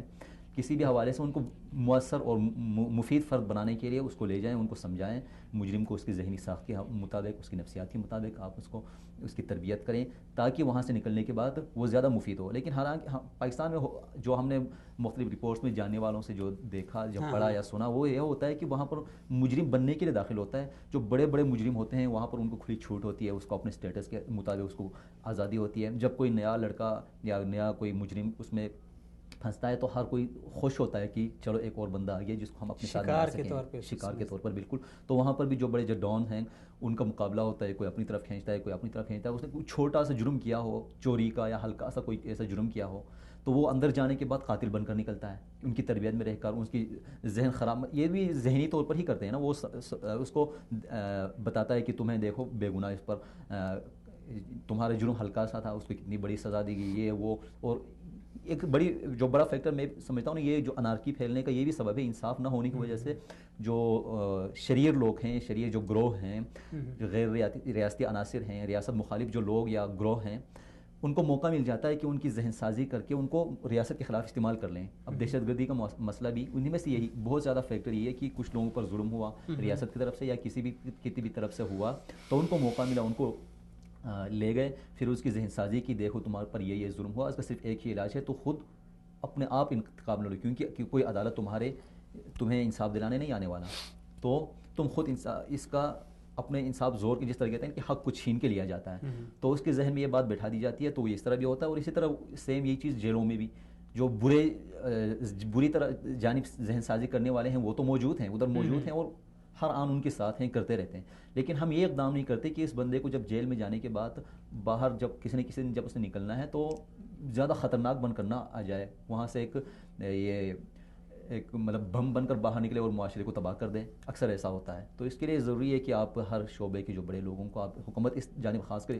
اچھا یہ تو ہے، وہ تو ذہنی تربیت ہے، جس طرح آپ نے کہا کہ جیل میں اندر جاتے ہوئے اس کو پھر جو وہاں پہ جو گینگ ہوتے ہیں، مختلف گروہ ہوتے ہیں، ان کو اپنی طرف کھینچ لاتے ہیں۔ اس میں بعض ایک صورتحال اور ہے، اس کو اذیت کا یعنی نشانہ بنایا جاتا ہے۔ اچھا ظہور صاحب کال پہ ان کو لے لیتے ہیں۔ السلام علیکم ورحمۃ اللہ۔ وعلیکم السلام۔ ظہور صاحب آپ کو پروگرام میں خوش آمدید۔ سر یہ بتائیں کہ عدالت کسی بھی معاشرے، کسی بھی مظلوم کی آخری امید ہوتی ہے، لیکن پاکستان میں لوگ عدالت سے مایوس ہیں، نا امید ہیں، اس کی آپ کیا وجہ سمجھتے ہیں؟ بھائی صاحب بسم اللہ الرحمن الرحیم، سب سے بڑی وجہ یہ ہے کہ جو عام طبقہ ہے، غریب طبقہ ہم جسے کہتے ہیں یا متوسط طبقہ، جی یہ اکثر عدالت سے یہی طبقہ رجوع کر دیتا ہے، لیکن عدالتی ہمارا نظام اتنا پیچیدہ ہے اور اخراجات اتنے زیادہ ہے، جس کی وجہ سے وہ جو چاہتے ہیں انصاف، جو حاصل کرنا چاہتے ہیں عدالتوں سے، ان کی وہ خواہش پوری نہیں ہوتی، کیونکہ ہمارا جو پورا سسٹم ہے یا ہمارے جو قوانین ہیں وہ بہت پرانے ہیں، 1800 صدی میں۔ جی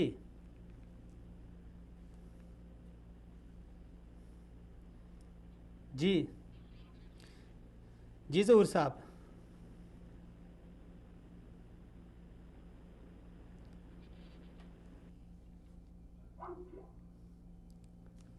یہ کال ہماری ڈراپ ہو گئی۔ اچھا چلیں، آپ اتنی دیر میں آپ اس پہ روشنی ڈالیں جو میں نے سوال ظہور صاحب سے کیا کہ کسی بھی معاشرے میں کوئی بھی مظلوم ہو، اس کی جو آخری امید ہوتی ہے، آخری جو توقع ہوتی ہے وہ عدالت سے ہوتی ہے، لیکن ہمارے معاشرے میں اگر آپ کسی کو کہیں کہ یار عدالت جائیں تو وہ کہتے ہیں یار عدالت جا کے کیا کروں گا، تو یہ مایوس کیوں ہے، نا امید کیوں ہے عدالت سے؟ یہ بالکل عدالتی نظام سے ہی اسی وجہ سے لوگ نا امید ہو جاتے ہیں۔ اب ہر کوئی ڈرتا ہے کہ کسی بھی ایسے معاملے میں پھنسنے سے، حالانکہ اپنا حق ہو، پھر بھی وہ ڈرتا ہے کہ اب میں عدالت جاؤں گا تو پیشی پہ پیشی بھگتوں گا، کہ کیس لٹکتا جائے گا۔ ہمارا نظام ایسا ہے کہ اتنا سست، یہی جو مثال جو بن گئی ہے، یہ جو اس کی فیصلے کا واقعہ مظہر حسین والا، اب ایسے میں کون جائے گا؟ خود آپ سوچ لیں، ایک سستا انصاف اور آسان فوری انصاف جب اس کی امید ہو تو ہر کوئی اس کو آخری امید اس وقت ہوگی، لیکن ہم بھاگتے ہیں، وہ کہتے ہیں چلو مجھے اتنا نقصان ہو رہا ہے تو چلو ہونے دو، اگر میرا سرمایہ یا کوئی پلاٹ یا کوئی گھر داؤ پہ لگ جاتا ہے تو ٹھیک ہے، لگنے دو۔ صاحب آگے کال پہ۔ ہاں السلام علیکم ظہور صاحب۔ جی وعلیکم السلام۔ جی ظہور صاحب آپ بات جاری رکھیں۔ سوال میرا ہے کہ عدالت کسی بھی معاشرے مظلوم کی آخری امید ہوتی ہے، لیکن پاکستان میں اگر آپ کسی کو کہیں کہ اپنا یہ مسئلہ عدالت میں پیش کریں تو لوگ مایوس ہوتے ہیں کہ یار عدالت سے اچھا ہے کہ بس یہ حق مجھے نہ ہی ملے۔ اس کی وجہ کیا ہے؟ کیوں اس طرح کی نا امیدی پھیلی ہوئی ہے؟ بھائی صاحب جیسے میں نے عرض کیا کہ مطلب یہ ہے کہ عدالتیں ہمارے جو ہے نا وہ جو اصطلاح استعمال کرتے ہیں گورنمنٹ کی جانب سے یا دوسرے مقتدر حضرات کی جانب سے کہ فوری اور سستے انصاف جی یا دہلیز پر انصاف، تو عملی طور پر اس چیز کا فقدان ہے۔ ہمارے عدالتی نظام بہت ہی پیچیدہ ہے اور وہ پرانے قوانین کی وجہ سے فوری انصاف ملنا ناممکن ہے۔ اور دوسری بات یہ ہے کہ اخراجات اتنے زیادہ ہے کہ عام طبقہ غریب آدمی ان اخراجات کی وجہ سے تنگ ہو کر پھر عدالت سے مایوس ہو جاتے ہیں اور اپنے جو مسئلے عدالت سے باہر حل کرنے کی کوشش کرتے ہیں کہ عدالت میں چونکہ وہ طاقت مالی ان کے پاس نہیں ہے تو وکیلوں کے اخراجات اور دوسرے متفرق اخراجات ہوتے ہیں بالکل ان کے بس سے باہر ہوتے ہیں، تو وہ جو امید لے کر عدالت میں آتے ہیں وہ پورے نہیں ہوتے، تو ظاہر بات ہے لوگوں کو تو مایوسی تو خام خواہ ہونا ہی ہے۔ یہ پاکستان میں یہ کہا جاتا ہے کہ عدلیہ آزاد ہے اور جو عدالتی نظام ہے وہ بالکل آزادانہ ہے، اس کے اوپر کوئی پریشر نہیں ہے، لیکن یہ بھی دیکھنے کو ملتا ہے کہ عدالت سے خود مختار فیصلے ہمیں دیکھنے کو نہیں ملتے. اس کی کیا وجہ ہے؟ کیا کوئی پارٹی کا اثر رسوخ ہے یا شخصیات کا اثر ہوتا ہے یہ جو فیصلے عدالت سے ہمارے سامنے آتے ہیں؟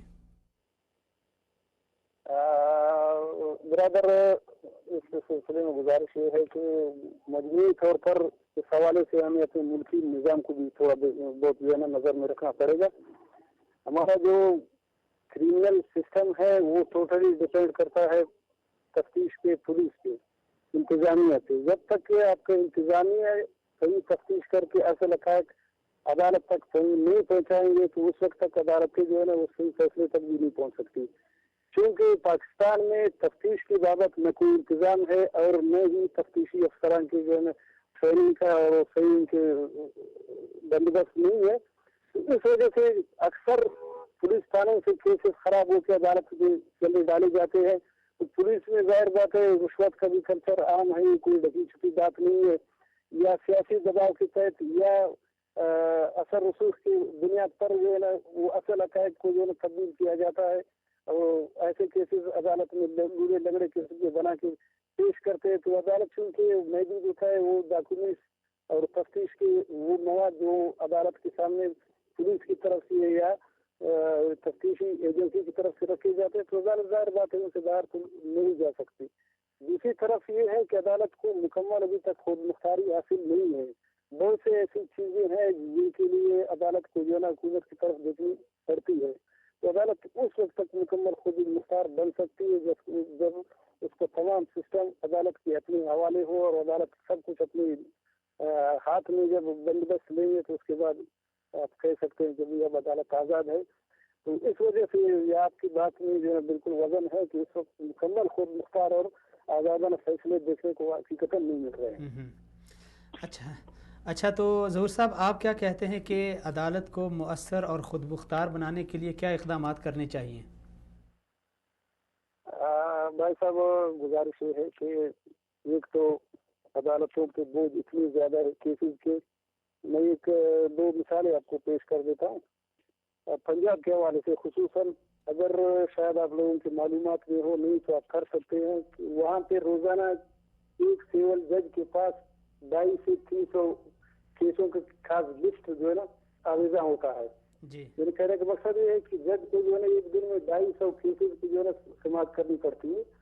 اب آپ اندازہ لگا لیں کیا یہ ممکن ہے کہ اگر 250 کیسز کی صرف آرڈر شیٹ حاضری کی لگائی جائے تو پورا وہ دن اسی حاضری لگانے میں ہی اور آرڈر شیٹ لکھنے میں ہی صرف ہوتا ہے. اس ماحول میں یا اس صورتحال میں آپ کسی جج سے انصاف کے کیا توقع کر سکتے ہیں؟ تو مؤثر اس وقت بن سکتا ہے کہ عدالتوں کے بالکل تعداد کو جو ہے نا کیسز کے مطابق اور ضرورت کے مطابق بڑھائی جائے. تحصیل لیول پہ جو ہے نا عدالتیں قائم کی جائے، ججز کی تعداد میں جو ہے نا خاطر خواہ اضافہ کیا جائے. ٹھیک ہے. اور جو پروسیجر ہے عدالتی ہمارا جو CRPC ہے یا ضابطۂ دیوانی ہم کہتے ہیں یا دوسرے جو ہمارے قوانین ہے جو رائج الوقت ہے اس وقت وہ 1800 صدی میں بنے ہوئے تھے، اس دور کے لیے تھے، اس ماحول کے لیے تھے. دنیا میں اکثر جو مثال کے طور پر برطانیہ ہے اس میں وہی لا جو ہے نا وہاں پہ بھی لاگو تھا لیکن 70% انہوں نے اس کو ترمیم کر کے اپنے تقاضوں اور ضرورت کے مطابق اس کو ڈال دیا. لیکن ہم ابھی تک اسی میں جو ہے نا اسی کو گسیڑ رہے ہیں. جب تک یہ اقدامات نہیں اٹھائے جائیں گے تو عدالتیں متاثر بھی نہیں کیا ہے اس کی کارکردگی بہتر بھی نہیں ہو سکتی اور لوگوں کو صحیح انصاف کبھی بھی نہیں مل سکتا. اس لیے کہ ججز کی جب تک تعداد کیسوں کے اور ضرورتوں کے مطابق بڑھائی نہیں جائیں گے اور قوانین کو جو ہے نا اپنے معاشرے کی ضروریات کے اور وقت کے تقاضوں کے مطابق ان میں ترامیم نہیں کی جائیں گے اس وقت تک میں سمجھتا ہوں کہ لوگوں کو انصاف ملنا جو ہے بہت ہی مشکل ہے. چلیں جی ظہور صاحب بہت شکریہ آپ نے شرکت کی، نوازش آپ کی. اچھا زاہد صاحب کوئی تبصرہ کرنا چاہیں گے؟ جی جس طرح انہوں نے فرمایا کہ ہمارا جو قانون ہے 1800 تقریباً 60 کے اشرے میں بنا ہوا قانون ہے بوسیدہ اور ناقابل. اور دوسری بات جو کہا کہ اتنے فیصلے لٹکے ہوئے ہیں روزانہ اتنی سماعت کرنا پڑتی ہے. اس کی وجہ ہم یہ دیکھ سکتے ہیں کہ جو لٹکاتے ہیں تو ظاہری بات ہے آپ وہاں پر جمع کرتے جاتے ہیں آپ فوری انصاف فراہم نہ کرنے کی وجہ سے کوئی فیصلہ آ جائے فوری انصاف فراہم کر لے. اگر اس کے لیے عدالتیں کم پڑ رہی ہیں تو اس کے لیے نچلی سطح تک آپ بڑھا سکتے ہیں. اس کے لیے میرے خیال میں اگر قابل عمل ہو تو یہ مشورہ کہ ایک خاص یعنی گاؤں کی سطح پر, شہر کی سطح پر, ڈسٹرکٹ کی سطح پر ایک مقامی عدالتیں ہوں یا شریعتیں ہوں, اور وہ حکومت اس کو براہ راست جو ہے نا اپنی جو انڈر میں رکھیں.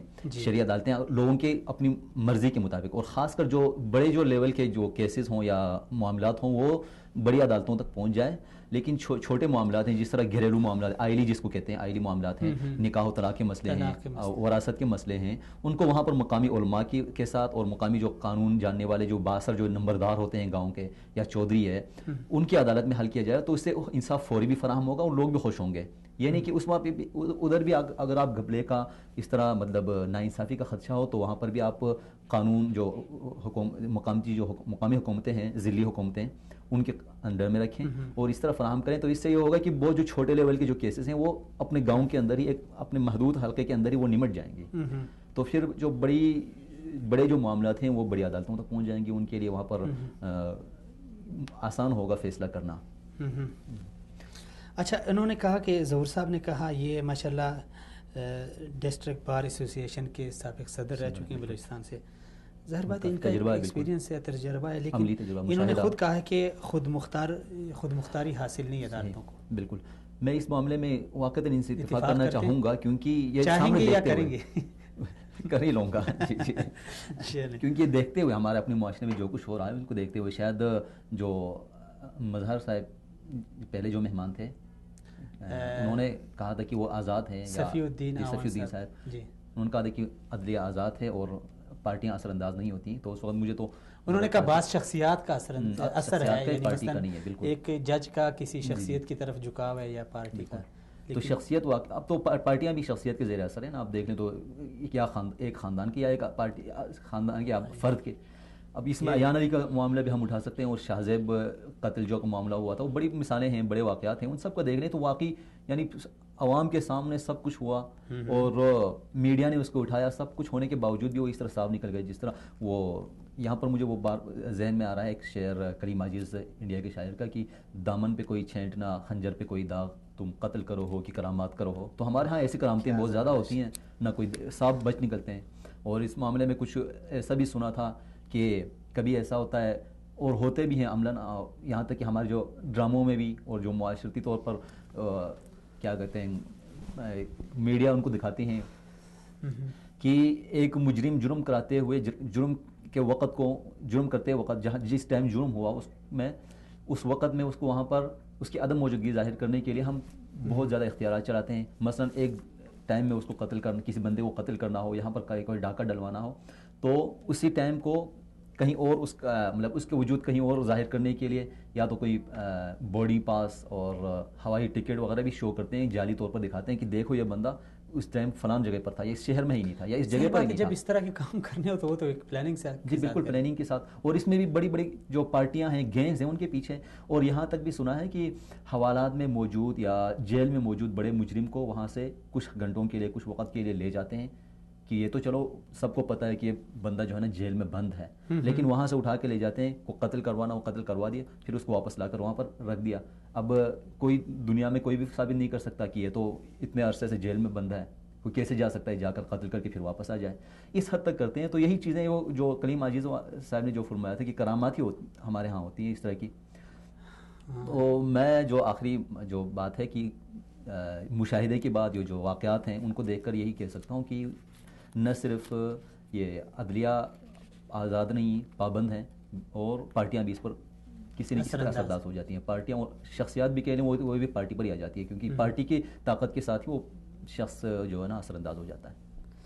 اچھا, میں ایک جگہ پڑھ رہا تھا, ایک جملہ مجھے بڑا عجیب سا لگا, اس کو میں نے یہاں پہ لکھا ہے, وہ میں چاہتا ہوں کہ آپ کے ساتھ شیئر کروں اور اس پہ چھوٹا سا آپ کا تبصرہ. یہ صاحب لکھتے ہیں کہ میں نے آج تک کسی پیسے والے کا کام کورٹ میں رکتا ہوا نہیں دیکھا. اس کے علاوہ جس نے پیسہ خرچ نہیں کیا اس منحوس کا کام ہوتے ہوئے بھی نہیں دیکھا, بلکہ صرف دھکے کھاتے ہوئے دیکھا ہے. اب یہ دیکھیں, اس نے کہا تو ایک ہلکے پھلکے انداز میں مذاق معاشرے لیکن بات انداز میں کہا ہے، لیکن بہت زیادہ طنز اور ایک حقیقت میں سمجھے تو ایک تیر ہے، نشتر ہے معاشرے پر، معاشرے کے دل میں. واقعتاً ایسا ہی ہے، پیسہ ہو سب کچھ اس کا، زر زور اور ان سب کے ساتھ کچھ بھی حاصل کر لیتا ہے. اسی لیے احمد ندیم قاسمی کی ایک نظم ہے پتھر، اس کا بھی مجھے ایک شعر اسی بات پر یاد آیا کہ ایک انصاف کا پتھر بھی تو ہوتا ہے مگر، اس نے انصاف کو پتھر سے تشبیہ، ایک انصاف کا پتھر بھی تو ہوتا ہے مگر ہاتھ میں تیشہ زر ہو تو وہ ہاتھ آتا ہے. اگر آپ کے ہاتھ میں زر کا یعنی مال کا تیشہ ہو، تیشہ جس سے پتھر پہاڑ کھودتے ہیں یا زمینوں کو کھودتے ہیں، آپ کے پاس زر کا یعنی دولت کا تیشہ ہو تو تبھی وہ ہاتھ آتا ہے. وہ ایسا پتھر ہے انصاف کا. اس نے بھی ہر چیز کو جو ہے نا، پتھر جو نظم ہے اس میں بھی معاشرے کے سارے احساسات کو، تو معاشرتی رویوں کو، ہر ایک کو پتھر سے، انسان کو بھی یہاں تک کہ پتھر سے تشبیہ دے کر آخر میں یہ کہا کہ ایک انصاف کا پتھر بھی تو ہوتا ہے مگر ہاتھ میں تیشہ زر ہو تو وہ ہاتھ آتا ہے. تو واقعتاً یہی بات ہے کہ جس کے پاس جس کی لاٹھی اس کی بینس، اور دولت کے ساتھ ساتھ اس کے تعلقات بھی وہی معاشرتی طور پر، اگر کسی کا یا تو دولت کے حوالے سے یا اختیار اور اقتدار کے حوالے سے اگر اس کی کوئی پوزیشن ہو، کوئی اختیار ہو، تو اسی کے ساتھ وہ تو انصاف حاصل کر سکتا ہے. جی. اچھا، یہاں پہ ایک بات ہے جو عدالتی نظام کے حوالے سے، اس کے حوالے سے اب تھوڑا سا مختصر سا، یا چلے وہ سوال میرا لمبا ہو جائے گا، وہ ہے یہ جو گمشدہ افراد ہیں، لاپتہ افراد، ان کے حوالے سے سوال تھا جس پہ بحث ہم نے کرنی تھی آمنہ مسعود جنجوعہ صاحبہ سے، لیکن وہ کسی وجہ سے ان کی کال نہیں مل رہی. آخر میں آپ چلے ایک ناظرین کو ایک میسیج دے دیں احساس ذمہ داری کے حوالے سے، اگر آپ کچھ کہنا چاہیں گے. تو یہ جو مکمل پروگرام ہم نے کیا، اس میں آخر میں یہی نتیجہ نکالا کہ ایک طرح سے ہم جو ہے نا ساری ذمہ داری نہ ہم حکومت پر ڈال سکتے ہیں، جس طرح فرمایا کہ اعمالکم اموالکم، تمہارے اعمال ہی تمہارے حاکم بنتے ہیں، تمہارے بگاڑ ہو، یہ بھی فرمایا. اور ساتھ ساتھ یہ بھی کہ الناس علی دین ملوکہم، لوگ جو ہیں اپنے جو حکمران ہیں، سربراہ ہیں، ان کے طریقے پر ہوتے ہیں. تو اس سے یہی نا کہ کچھ ان کو ادا کرنا چاہیے، کچھ ان کو بھی ادا کرنا چاہیے. وہ اگر ایک ہاتھ سے نہیں بچتی، بالکل، اگر وہ جو صاحب اقتدار ہیں، جو قانون کو بناتے ہیں، وہ خود ایک مثال بن جائیں کہ دیکھو یہ قانون ہم نے بنایا اور ہم خود سب سے پہلے اس کو جھکنے کے لیے، اس کے آگے جھکنے کے لیے تیار ہوں، تو اس کو دیکھتے ہوئے واقعتاً احساس ہوگا. ظاہری بات ہے جی، ایک اونچے لیول کا بندہ ہوگا، اس کی جو ایک وہ تو مثال بن جائے گا نا کہ اس نے ایسا کیا ہے، تو باقی سب میں رغبت ہوگی، وہ کر لیں گے. اور اسی طرح عوام بھی خود بھی احساس کر لیں، یہ سوچیں کہ یہ جو قوانین ہیں وہ یہ نہیں کہ انہوں نے ظلم کرنے کے لیے ہمیں پکڑ کے، یہ ہمارے لیے ہے، بالکل ہمارے معاشرے کے لیے، ہمارے اپنے بچوں کے لیے، میرے اپنے لیے. یہ جب احساس ہوگا تو ہم خود بھی فالو کریں گے. اور وہی بات جو فرمایا کہ اللہ کے رسول نے جو فرمایا تھا کہ اس وقت تک مومن نہیں ہو سکتا جب تک وہ چیز اپنے لیے، اپنے بھائی کے لیے بھی وہی چیز پسند نہ کرے جو اپنے لیے پسند کرتا ہے. اب خود دیکھ لیں کہ اگر آپ کے ساتھ ظلم ہوا تو لازمی بات ہے آپ یہی چاہیں گے کہ ہمیں انصاف مہیا ہو، عدالتیں ہماری شنوائی کریں اور ہمارے جو دکھ درد کو سنیں. تو آپ کیوں یہ چاہتے ہیں کہ جو میرے جب اختیار میں ہو تو میں سب کچھ روندوا لوں، اور دوسرا جب با اختیار آتا ہے آپ کیوں اس سے توقع کرتے ہیں کہ وہ بھی یہی نہیں سوچے گا اور وہ آپ کو پلیٹ میں لگ کر سب کچھ دے دے گا. تو یہی بات ہے کہ ہم میں سے ہر ایک احساس کریں ایک ذمہ داری کا، ایک اچھے شہری ہونے کا، اس کے ساتھ ساتھ سب سے بڑھ کر ایک اچھے مسلم ہونے کا، مسلمان ہونے کا. بہت شکریہ زاہد صاحب، آپ کا بہت شکریہ، آپ نے شرکت کی. اسی طرح میں اپنے دیگر مہمانان گرامی ظہور احمد صاحب ایڈوکیٹ اور جناب صفی الدین اعوان صاحب کا بھی بہت مشکور ہوں کہ انہوں نے ٹائم دیا. ناظرین، بس اسی کے ساتھ میرا بھی یہی میسج ہے جو رسول اکرم صلی اللہ علیہ وسلم کی حدیث مبارکہ زاہد صاحب نے سنائی کہ اپنے تب تک آپ کامل مسلمان نہیں بن سکتے جب اپنے بھائی کے لیے بھی وہی چیز پسند نہ کرو جو اپنے لیے پسند کر دے ہو. میں اگر اپنے لیے ظلم پسند کرتا ہوں تو ٹھیک ہے، دوسرے کے لیے بھی کروں. اگر میں اپنے لیے انصاف، میں چاہتا ہوں میرے ساتھ انصاف ہو جائے، تو چاہیے کہ میرے دل میں یہ میں دوسروں کے لیے بھی انصاف پسند کروں. جب معاشرے میں اس طرح کے جذبات اور اس طرح کے احساسات پروان چڑھیں گے تو یقیناً وہ معاشرہ ترقی یافتہ بھی ہوگا اور پرامن بھی ہوگا اور خوشحال بھی ہوگا. اسی لیے اپنی ذمہ داری کا احساس کریں، اخوت کا، انسانیت کا، اخلاق کا پرچار کریں، عدل و انصاف کا درس دیں.